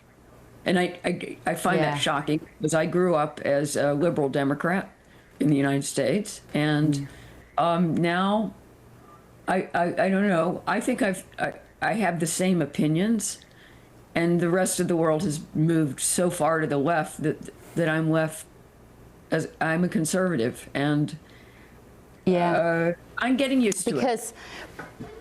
Yeah, well, you and me both, because apparently I find that I believe now that some things are worth conserving. And in this city, in this town, there are certainly people in power who agree with that, so that's no bad thing. Lionel Shriver, thank you so much for joining me. The book is called A Better Life, a novel, and I promise you, if you like GB News, you will blooming love this book. So get your phone up now and go and buy it, because it deserves as many people to read it as possible. Lionel, thank you so much for joining me. Lionel Shriver there. Right, let's have a quick look at some of the other main news here in America. President Donald Trump says that he pressed for talks with Iran to continue during a White House meeting with Israeli Prime Minister Benjamin Netanyahu, but he's warned that he is prepared to act if a nuclear deal is not reached. First Lady Melania Trump has been celebrating Valentine's Day early. She's been with children and young adults being treated for rare and serious diseases. They were making Valentine's-themed crafts and offering a message of hope.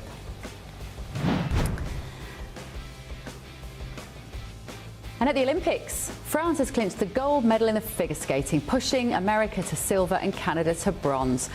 Our Brits, Lila Fear and Lewis Gibson, were hoping to be the first since Jane Torvill and Christopher Dean from the UK in 1994 to win an Olympic figure skating medal.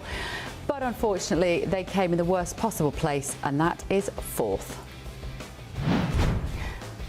And sad news today, Dawson's Creek star James Van Der Beek has died at the very young age of 48. In a statement, his family said that he passed away peacefully this morning following a battle with bowel cancer. But anybody that watched that show in the late 90s will feel a pang of loss tonight.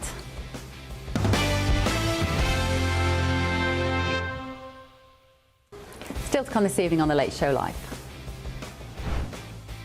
Mr. Speaker, we are getting closer relationships with the EU on a number of fronts. Our closer relationships with the EU, the thing that Britain should be prioritising right now. I'll tell you why that's being touted by Rachel Reeves this evening, but also tonight. This story is still leading the headlines here in America, the disappearance of Nancy Guthrie. It is continuing to raise more questions than answers. A man was detained for questioning in the area, but has since been released. This is The Late Show Live, only on GB News.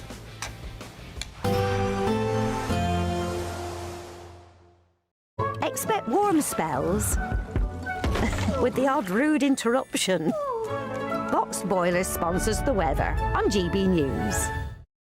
Hello, very good morning to you. I'm here with your GB News weather update coming to you from the Met Office. I've said this before quite recently, but there will be plenty of wet weather around for many of us, albeit a bit of sunshine in some places too. We're starting the day on quite a cloudy note. There's a band of rain running from Northern Ireland through Wales towards some central southern parts of England, and there's also showery bursts of rain coming in from the east across parts of northeast England and eastern Scotland as well. But away from these areas, there could be some sunshine breaking through towards the southwest and also across some northern parts of Scotland. Here we do also have some colder air, so temperatures are only getting to highs in the mid-single figures really, but towards the southwest could just about get into double figures in a few places yet again. So a cold feel for sure as we go towards the end of the day across Scotland. There will also be a fair few showers coming in, and with that cold air, well, those showers are going to quite readily fall as sleet or snow over modest higher ground. Further south, we have a wet picture through this evening across Northern Ireland and and also across northern England. Also hill snow likely here over the Pennines northwards. I'm expecting a fair few centimetres of snow to build up as we go through tonight and into tomorrow. Meanwhile, across central southern England and Wales, well, there'll be outbreaks of rain pushing their way through. And that's the thing that we take overnight, really. We have a lot of clouds, some outbreaks of rain, some hill snow across central parts. Southern areas not really seeing much winteriness, just a few outbreaks of rain. Across the north, it's going to be cold. There'll be a few showers, but also a harsh frost with temperatures here dropping several degrees below freezing. Most places towards the south holding up above freezing here. Then as we go through tomorrow, well, a fair amount of showery rain, sleet and hill snow across central parts of the UK. Showers continue across some parts of northern and eastern Scotland and northeast England, but actually across the rest of Scotland and Northern Ireland, plenty of sunshine to be had, but a chilly feel with temperatures quite suppressed. And even further south, temperatures likely to be a little bit lower than today. Expect warm spells with the odd rude interruption. Box Boilers sponsors the weather on GB News.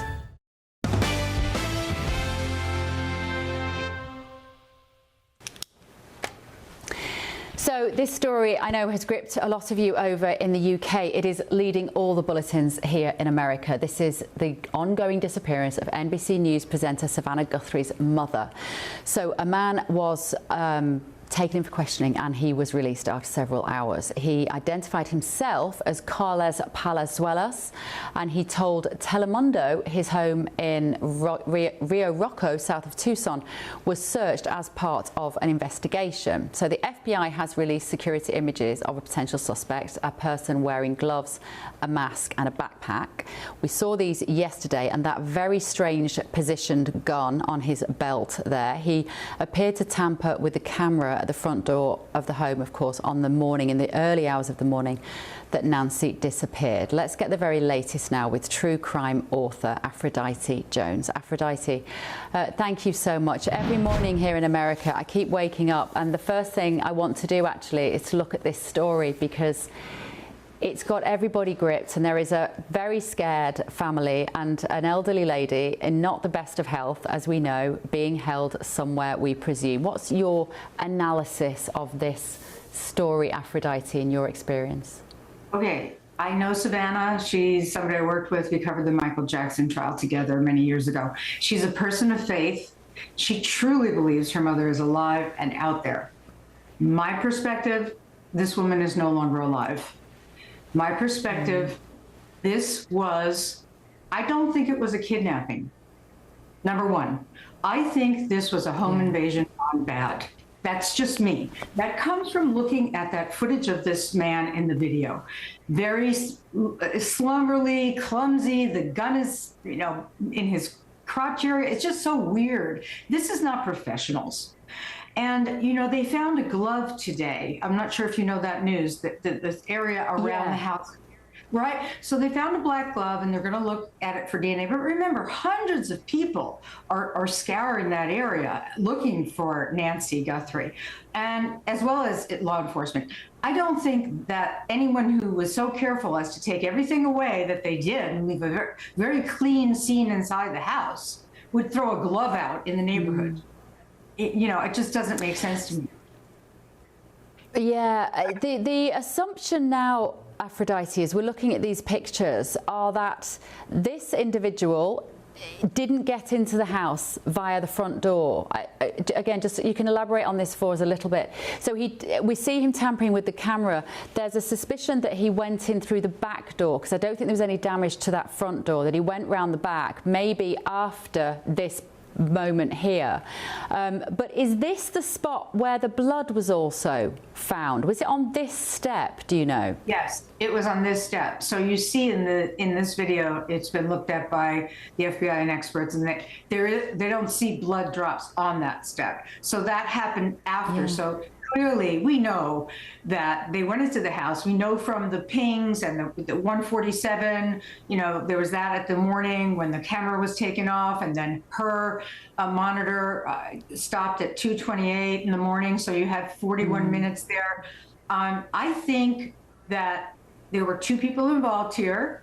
The accomplice is the one going to the door, dealing with that light in the front, which I don't think he expected to be there. And then whoever it was joined him through the back door. I don't think there was only one person in that house for 41 minutes doing whatever it was they were doing. And I believe that backpack contains ropes, constraints, duct tape, God knows what. There was clearly a struggle. And I'm not sure that she was ever alive after leaving that house, that she left the house alive. Because think about these ransom notes. They're kooky. And without any without any ability to contact anyone, without any ability to have an actual contact with the family, no proof of life whatsoever. What do you think? Yeah. I just think it's fake to think they're faking people out. I think the assumption that because Savannah Guthrie is in the public eye and it was a neat planned kidnap, we will take her mother, we will then demand a ransom. I think that's way too simplistic for what's happened here, because as you say, this guy who tried to put the foliage over the camera, I mean, what kind of idiot does that? That's not a planned kidnap as such. It could just be a home invasion and they've come across the lady inside. There's been some sort of struggle. The only thing that leaves me wondering, Aphrodite, is if it is a home invasion and somebody has been injured and she is an elderly woman, why would you take her with you? Wouldn't you just think, we're getting out of here as soon as possible? We didn't come here for this. We just wanted to steal the family's silver. And now we have a woman that we have to dispose of somehow if she has unfortunately already lost her life. Well, let me say this. What if whoever went into that house is somebody that she knew? And because of that, it can't be shown. Once she's allowed to live and stay there, she's going to tell people who was in the house. And so you're stuck with having to either kill her, remove her. To me, whoever went in there, it's a gardener, it's an aide, it's a nurse. They're now subpoenaing, I don't know if you realize this, Amazon drivers. They're going through the list of people who have delivered things to the house.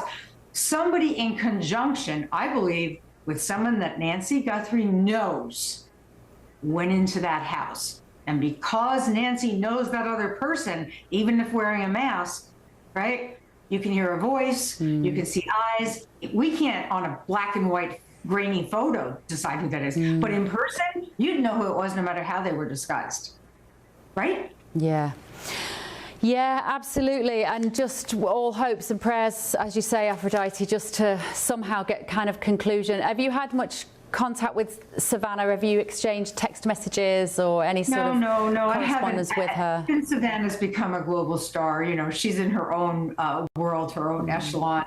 You know, my prayers go out to her. I know she's a person of extreme faith, as is her mother and sister. And I just hope, one thing I'm about to say, a lot of people are pointing fingers at the brother-in-law. I hope that never becomes true, because I think that would kill Savannah Guthrie. Yeah, absolutely. That's Anna's husband, because we know that his car was towed and the garage was looked at by the police. There's no suggestion at the moment. No, we don't want to incriminate somebody that isn't here, but it's certainly somebody that there's been question marks about. Fascinating. Thank you. True crime author there, Aphrodite Jones.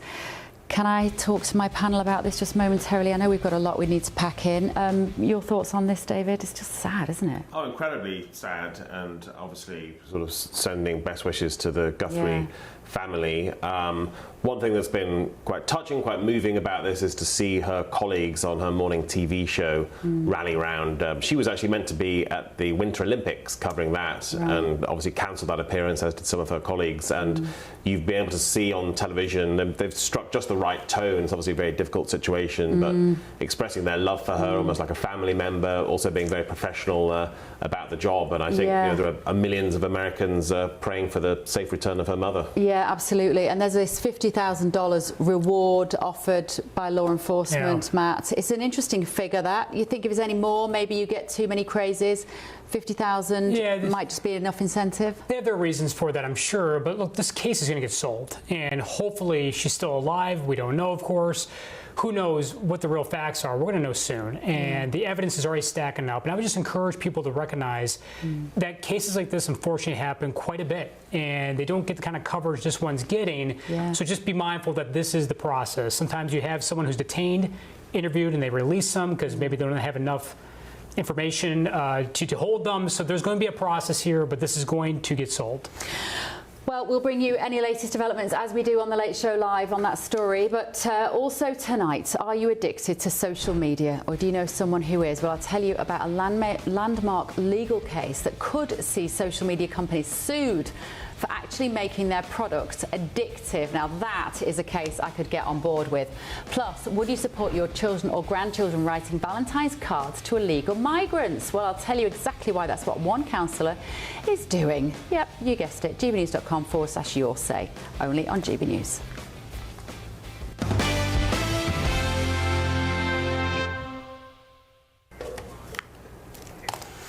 Right, let's dig into some of these extra inside stories now. Sturla Holm Lagerard is a Norwegian Olympian, and he stunned viewers yesterday when he publicly admitted to cheating on his girlfriend. Here he is. We make different choices during our life, and that's how you make life, basically. So today I made the choice to tell the world what I did, so maybe there's a chance that she will see what she really means to me, and maybe not, but I don't want to think I didn't try everything to get her back. So he's 28 years old. Now, that was him in the press conference afterwards, but I think directly after he competed, didn't he? He confessed. Did you see this? No, not at the time. It's like a Richard Curtis movie in reverse. It is like a Richard Curtis movie, absolutely. Well, he basically confessed, didn't he, in the immediate interview afterwards. So, remaining anonymous, his ex told the press she doesn't forgive him, is upset and embarrassed by his decision to reveal private details of their relationship. So that backfired on him, Michelle. If your partner had cheated on you and then decided to tell the world, I've cheated on her, but I'm telling you so that I can win her back, because I can tell her publicly how much I love her, would that win you back? Definitely not. I can see what went through his head, and he thought this was going to be this gallant gesture, and he was going to come across as a great romantic, but you'd be mortified, wouldn't you? It's like airing your dirty laundry to the entire world. If you go down to the corner shop, people would be like, "Oh, was it your boyfriend? You know, what did she look like?" You know? Because all it does is demand more answers, because everybody gets really nosy about this stuff. I'd just like to say, I did check with my panel in the studio. They haven't recently cheated on their partners or been divorced or anything, just so it wasn't triggering. A Guardian word there. Didn't want to make sure you both triggered by it. But if you had just won the Olympics, Matt, or if you were in the Olympics and you'd done something like that, would that have been a good idea? Listen, you know, the guy's being honest. Who knows if he's being honest because he was just afraid of getting caught? Honesty is always the best policy, but obviously you can't cheat, all right? It was the wrong thing to do. Obviously, she's not forgiving him, but the truth is, can't cheat, don't cheat. But he stepped up, he was honest. I think he has to give some credit, I guess, for that. Or he's just afraid of getting caught. It's one of the two. Yeah, that's a good point, David, to prove that you can be trusted by being that honest in public. I guess so, yes, and it sort of throws down the gauntlet. You know, forgiveness is said to be divine, and will he be forgiven for this? And it's funny, we're talking about cheating in the context of the Olympics and sport. Normally that means drug use and getting an unfair advantage, but here a completely different domain. Yeah, absolutely.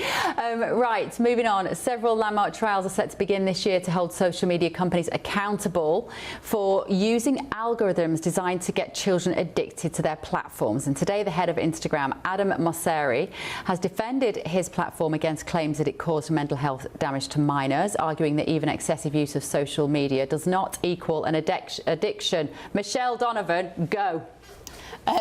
So I do think that the addiction to social media amongst our children is damaging.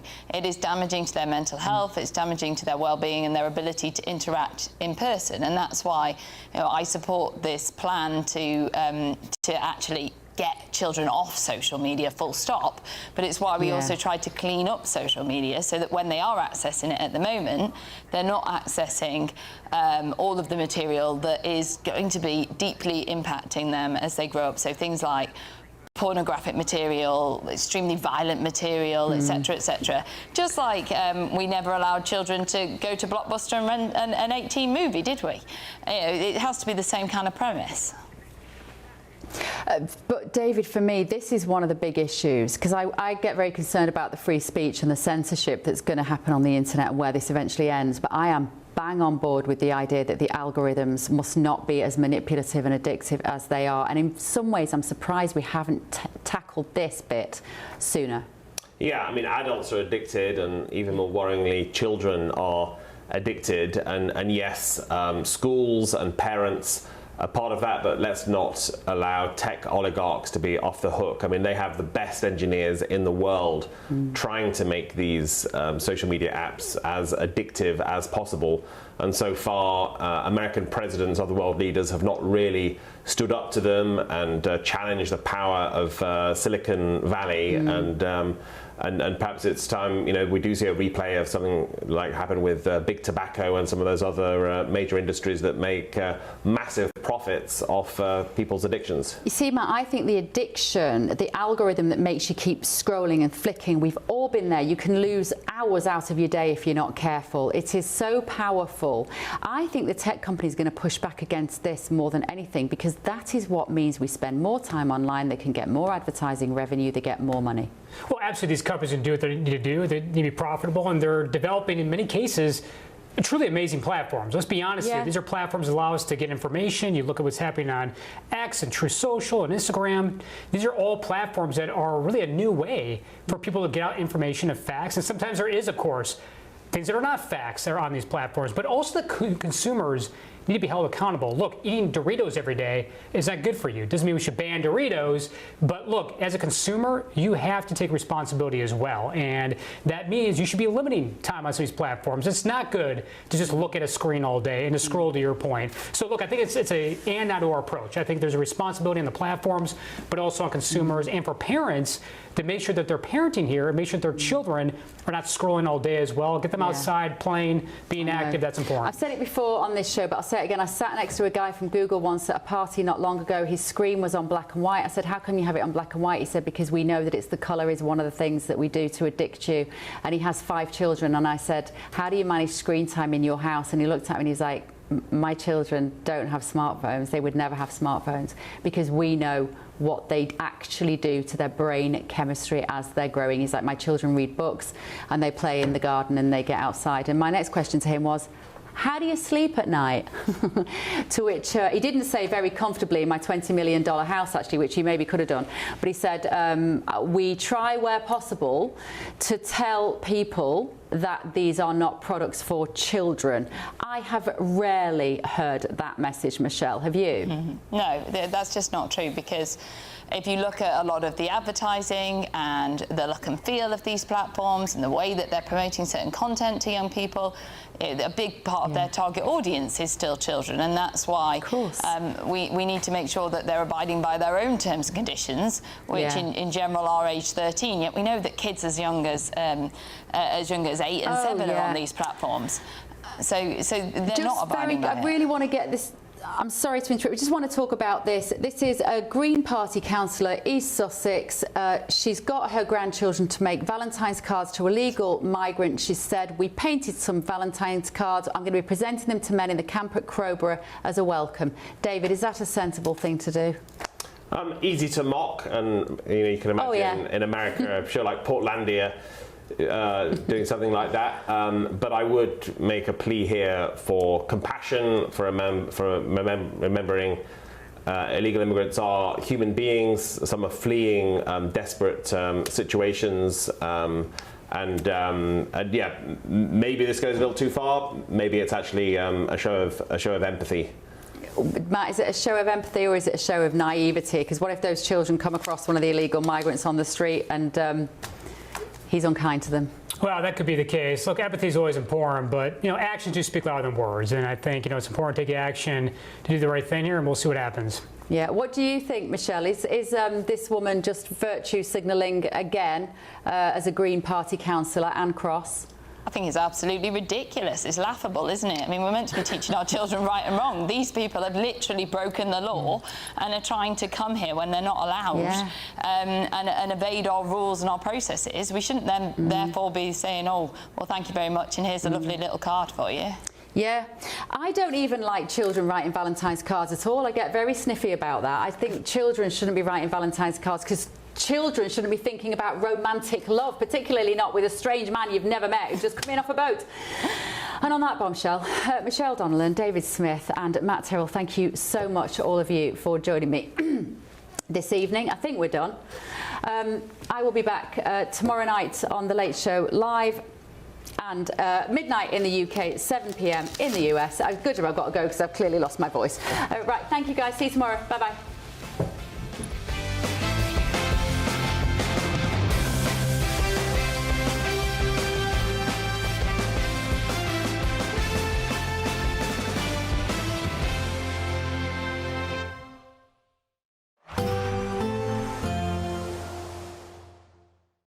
Today, clouds overhead, total zen within.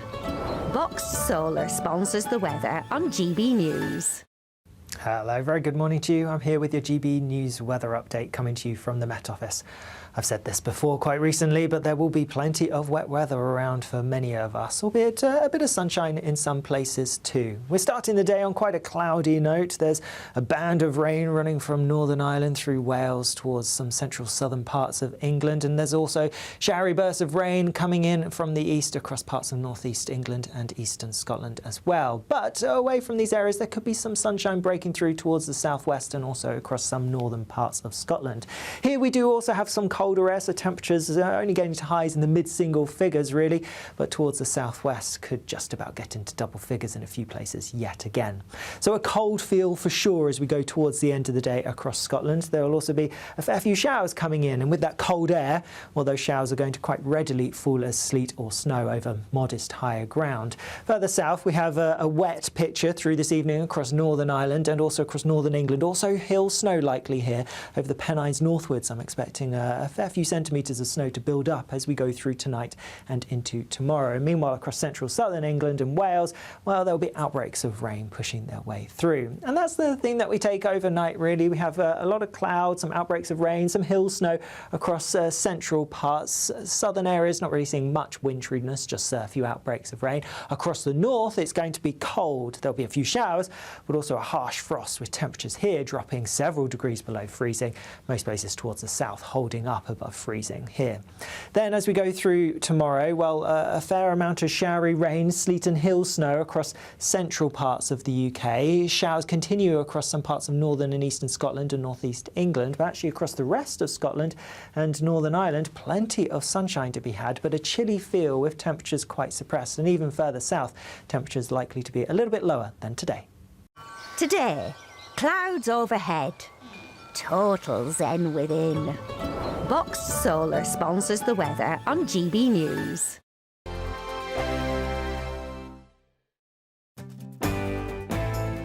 I'm Andrew Pearce. This is GB News, the People's Channel, Britain's news channel. Westminster's full of talk, but out here, it's the real world.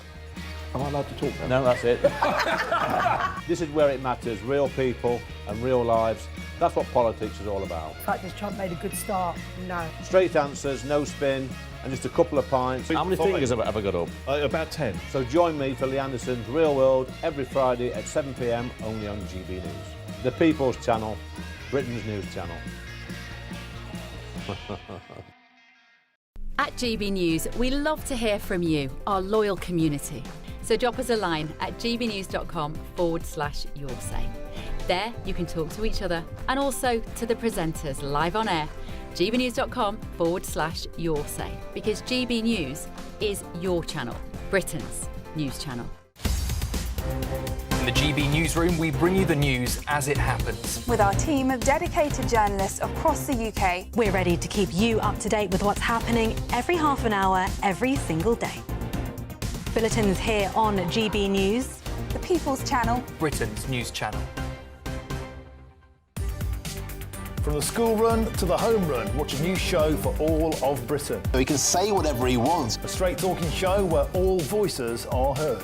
And, you know, when are we going to stop talking about smashing the gangs and actually do it? With the stories that matter from every part of our country. There's a bit of a crash landing there for your Chancellor. Bold, fearless and standing up for you. That's me, Martin Daubney, 3 p.m. till 6 p.m, weekdays, here only on GB News. The People's Channel, Britain's news channel. No matter the state it's in, this is our nation. Join me, Jacob Rees-Mogg, for a genuine, honest discussion on where we have been, where we are going, and where we are with the people who set the direction. Tune in to State of the Nation every Monday to Thursday, 8 to 9 o'clock. Only on GB News. Britain deserves a newsroom that puts the facts and your voice first. Well, and that's what you get on GB News. Lively debates, lively conversation. And we're not afraid to hold power to account. And each other. So join me, Andrew Pearce. And me, Miriam Gates, for Britain's Newsroom, weekdays from 9:30 on GB News. Join me, Nana Akwe, for an informative, interactive news programme with a difference. It's fun. No, he didn't say that, Dave.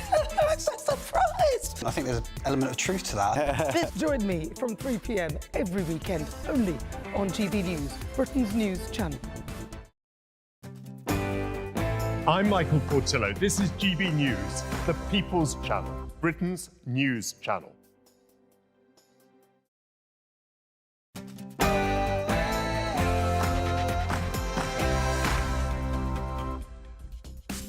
Good evening. Another crisis for the Prime Minister. I debate tonight, does the man actually have any judgment? Plus, did Rachel Reeves mislead the pub and hospitality industry in her budget last year? Well, Labour donor Sacha Lord certainly thinks so. And the Nuneaton rapist, yes, a 12-year-old girl that was raped, the government says he will be deported back to Afghanistan. But will he? That and much more after the news with Sam Francis.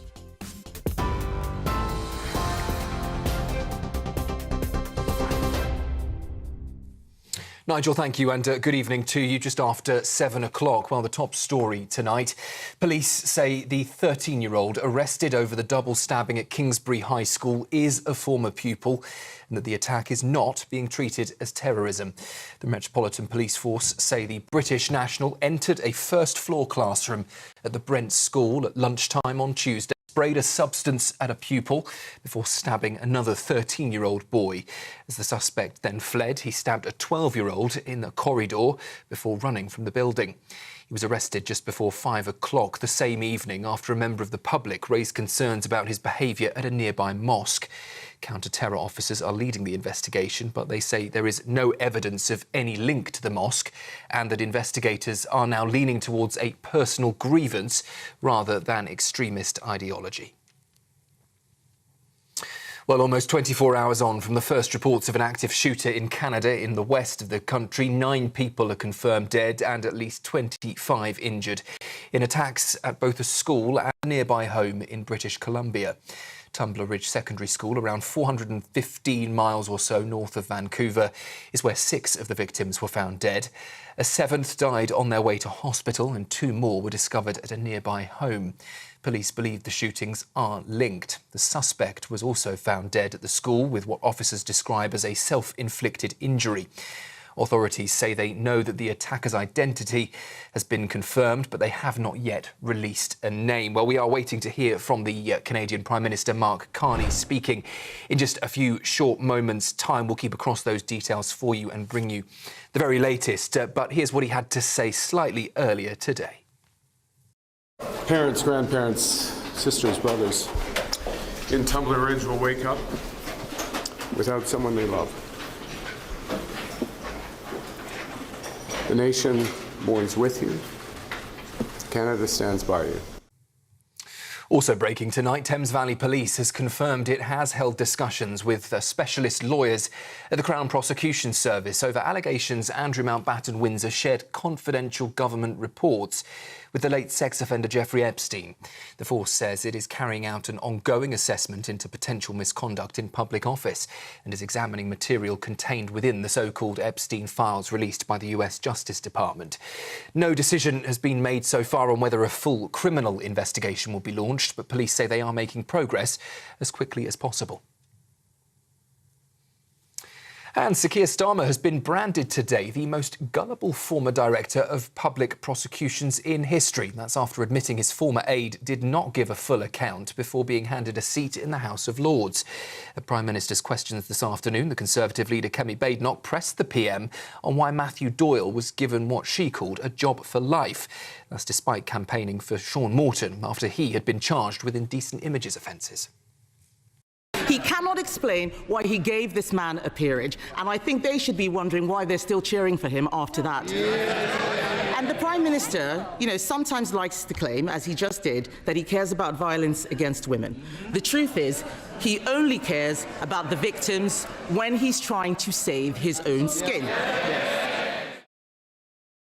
But Sir Keir Starmer, well, he hit back, telling Kemi Badenoch he'll take no lectures from the Conservatives on standards in public life. I promised my party and my country there would be change. And yesterday I removed the whip from Matthew Doyle. I'll tell you what other action we've taken, Mr. Speaker. Along with the Safeguarding Minister, I and this government have introduced the most far-reaching violence against women and girls strategy. And I'll tell you what else we've done. This government has introduced a pay rise for millions of working-class women. What did the Leader of the Opposition do? She opposed it. This government's introducing greater protection for women at work. What did the Leader of the Opposition do? She opposed it. Well, those are the latest headlines for now. I'll be back with you in around an hour's time. Now, though, it's over to Nigel.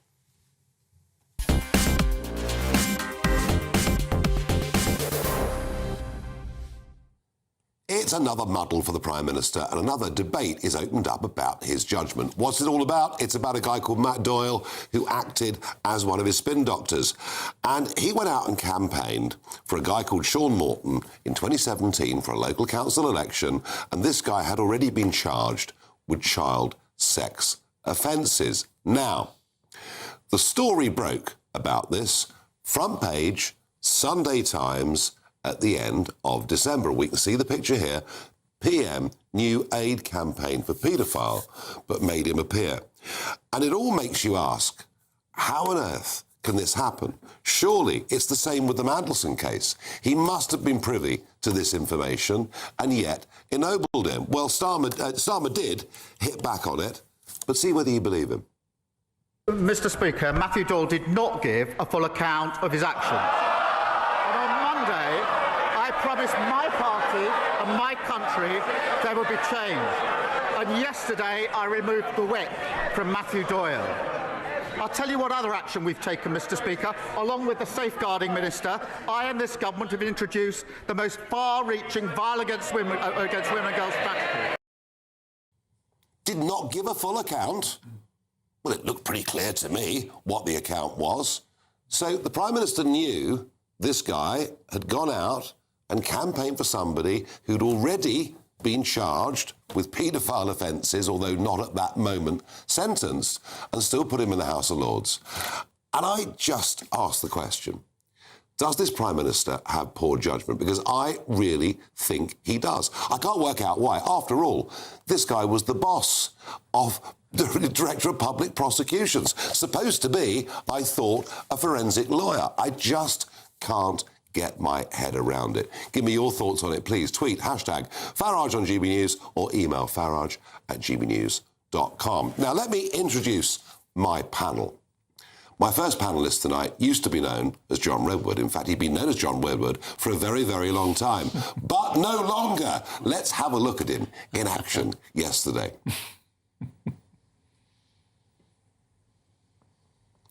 Yes, it's now Lord Redwood of Wokingham and he said earlier he'd done a lot of dress rehearsals and he wanted to make sure he got everything absolutely right. Well, John, do you know what?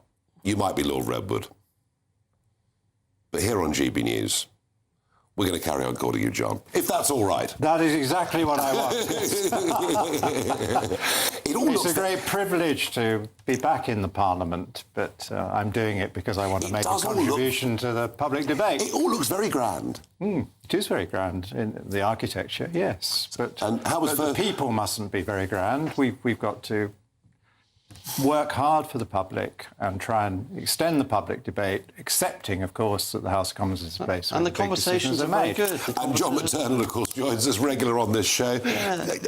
A lot of people say that the calibre of debate, whatever you think of the makeup of the House of Lords, is actually better than the Commons. There's quite a lot of people in the Lords, I'd just go and sit and listen to them talk about it because of the experts and because of the expertise, because of the length of time they've been in public life in various forms. And so I do think the Lords works as it is, but there are absurdities about its continued existence in the 21st century. So are you making an argument there, John, that actually if our MPs' average age was 15 years older, we might have a better House of Commons? I think if everybody is your age, of course it'd be a better House of Commons. Well, there you are, quite right too. But I think look, as in everything, there's a space for youth and energy, and there's a good space for age and guile. Now, when it comes to leading on from that, when it comes to being a Prime Minister, I guess above all, what you have to, and you've got to make a lot of decisions as Prime Minister every day.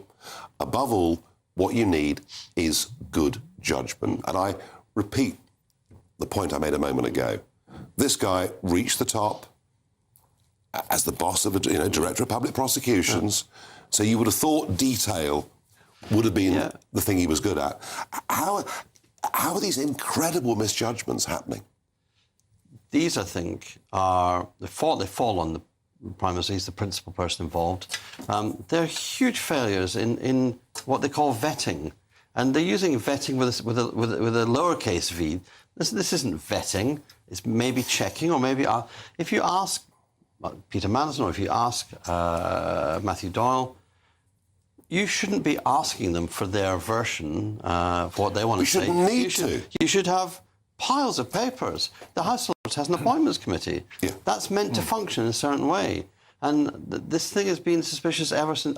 You have to say, it feels as though House of Lords positions are offered as part of the HR structure, the HR strategy of Number 10. When they want to move somebody on, they go, we'll put you in the Lords. Well, and political appointments are fine in my mind, but this thing to use it to ease somebody out of a job, I don't know.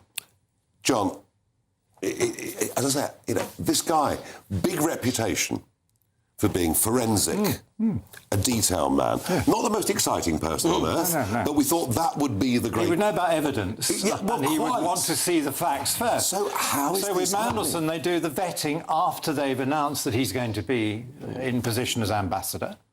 And then with this one, it was out there. All they had to do was Google it, and they didn't bother. It's absolutely extraordinary. No, it is extraordinary. I had a colleague, she works in the press office, always in the Labour Party, at by-elections. She'd go to any candidate with a pile of papers in a brown folder, and she'd go, I know all this about you, how are we going to explain it? And they would spill their guts to her. They'd tell them, and then she'd go, well, I didn't really know anything about you, but I knew you had something. I had to get you to tell us. And that processes have to be appropriate to the positions. And if you're in the House of Lords, you will be a legislator. You actually are a functioning part of this. But this keeps happening. And obviously the shadow of the Mandelson thing is bigger than this, and we all know that and understand that. There's a little bit of peace that's broken out for the moment. There has. But he's not going to last long, is he? Hasn't he been taken hostage by his cabinet? And I think he's going to be driven leftwards. Because his judgments are dreadful on the things that matter to normal people in their lives. He wants more jobs, so he puts a tax on jobs. Well, he wants to get the cost of living down, so he goes into net zero and puts the prices of energy up. Isn't he naturally more left-wing than he's pretended to be? Yeah, look, I think that Keir Starmer is more comfortable on the soft left of the party. He was invited to be an MP by Ed Miliband, and I think Ed Miliband, probably as a cabinet minister, is his closest political friend. Having been a lawyer for his professional life, his adult life, his closest friends, and we all know that in politics, knowing who people's closest friends is very revealing. Keir's closest friends are lawyers, and that's the world. That's the way he sees the world. Which is why sometimes this is confusing. Why are you not being a prosecutor about this issue. But a lawyer needs to be given a brief. Yes, that's true. And it's who gives him the brief. That's a very good point. A chief executive giving him the brief, and then... But he would have asked that question, wouldn't he? If you were forensic, you would have asked, where's this come from? Yeah. Have we got a full intelligence report? What's behind it? You know? And what's behind what's behind And it? He's not really a leader, is he? It's the Prime Minister's name on everything, so he's got to be very careful. His style is very much, I'm the chairman of the board, and I'll give you autonomy and you do your thing. And it does mean that if you operate in that way, you have to be able to pull people to account. You have to be able to go, well, what you seem to be going off strategy. So he outsources decision-making? He delegates them. He lets them be taken by cabinet ministers, which works well when they're good ones, like Heidi Alexander. Look at the way she rapidly deployed the British Transport Police after that terrorist incident on a train. I thought she did that incredibly well. Some of them really rise to it, and others of them, when they drift away from what you're meant to be delivering, you need to really, sometimes you need to be on a choke chain, don't you? Final thought on this, John. He's not really a leader, is he? No, I mean, he's making such a dreadful mess of it. I almost feel sorry for him, because it must be hurting him every day, because he wants to be popular and he's deeply unpopular. He wants to get things right. He always gets it wrong. I mean, if you did the opposite of most of the things he's done, we'd be in not a bad position. Well, and actually, very much the same could go for Rachel Reeves. Now, in a statement, Lord Doyle has said, I want to apologise for my past association with Sean Morton. His offences were vile, and I completely condemn the actions for which he was rightly convicted. My thoughts are with the victims and all those impacted by these crimes. At the point of my campaigning support, Morton repeatedly asserted to all those who knew him his innocence, including initially in court. He later changed his plea in court to guilty. To have not ceased support ahead of a judicial conclusion was a clear error of judgment for which I run unreservedly. Now, in a minute, let's talk about the truth. Did Rachel Reeves willfully mislead the pub and hospitality industry over business rates during her speech in the last budget? Former Labour donor Sacha Lord certainly seems to think so.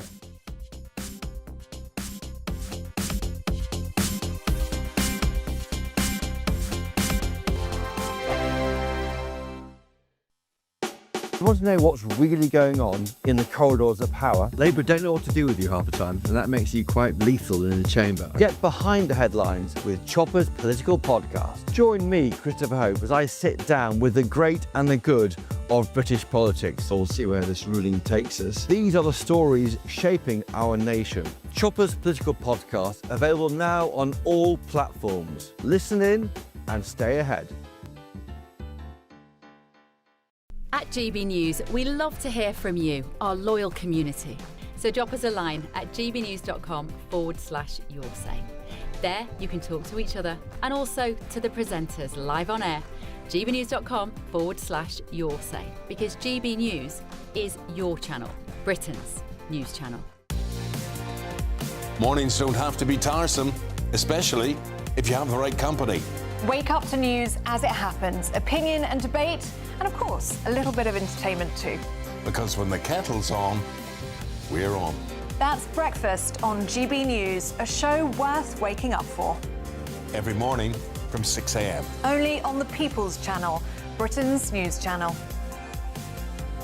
We'll spread the news, you spread the word. From the school run to the home run, watch a new show for all of Britain. So he can say whatever he wants. A straight-talking show where all voices are heard.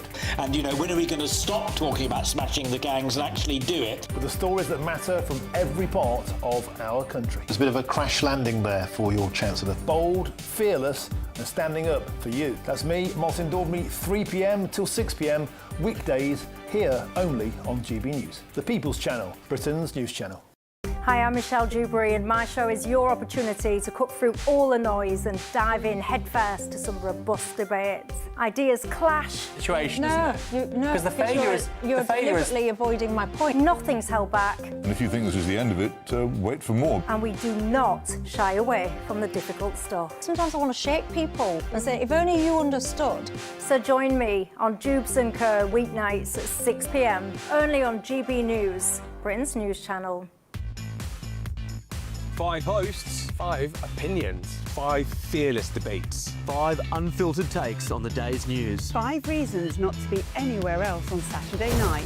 This is the Saturday 5. You got me good there. Britain's biggest Saturday night TV show. It's not a bad brand. Yeah. Uncensored. Very, very racy tonight. On the unpredictable. What did she say? Can you translate it for us? And always entertaining. And how can a country go from being led by William Wallace to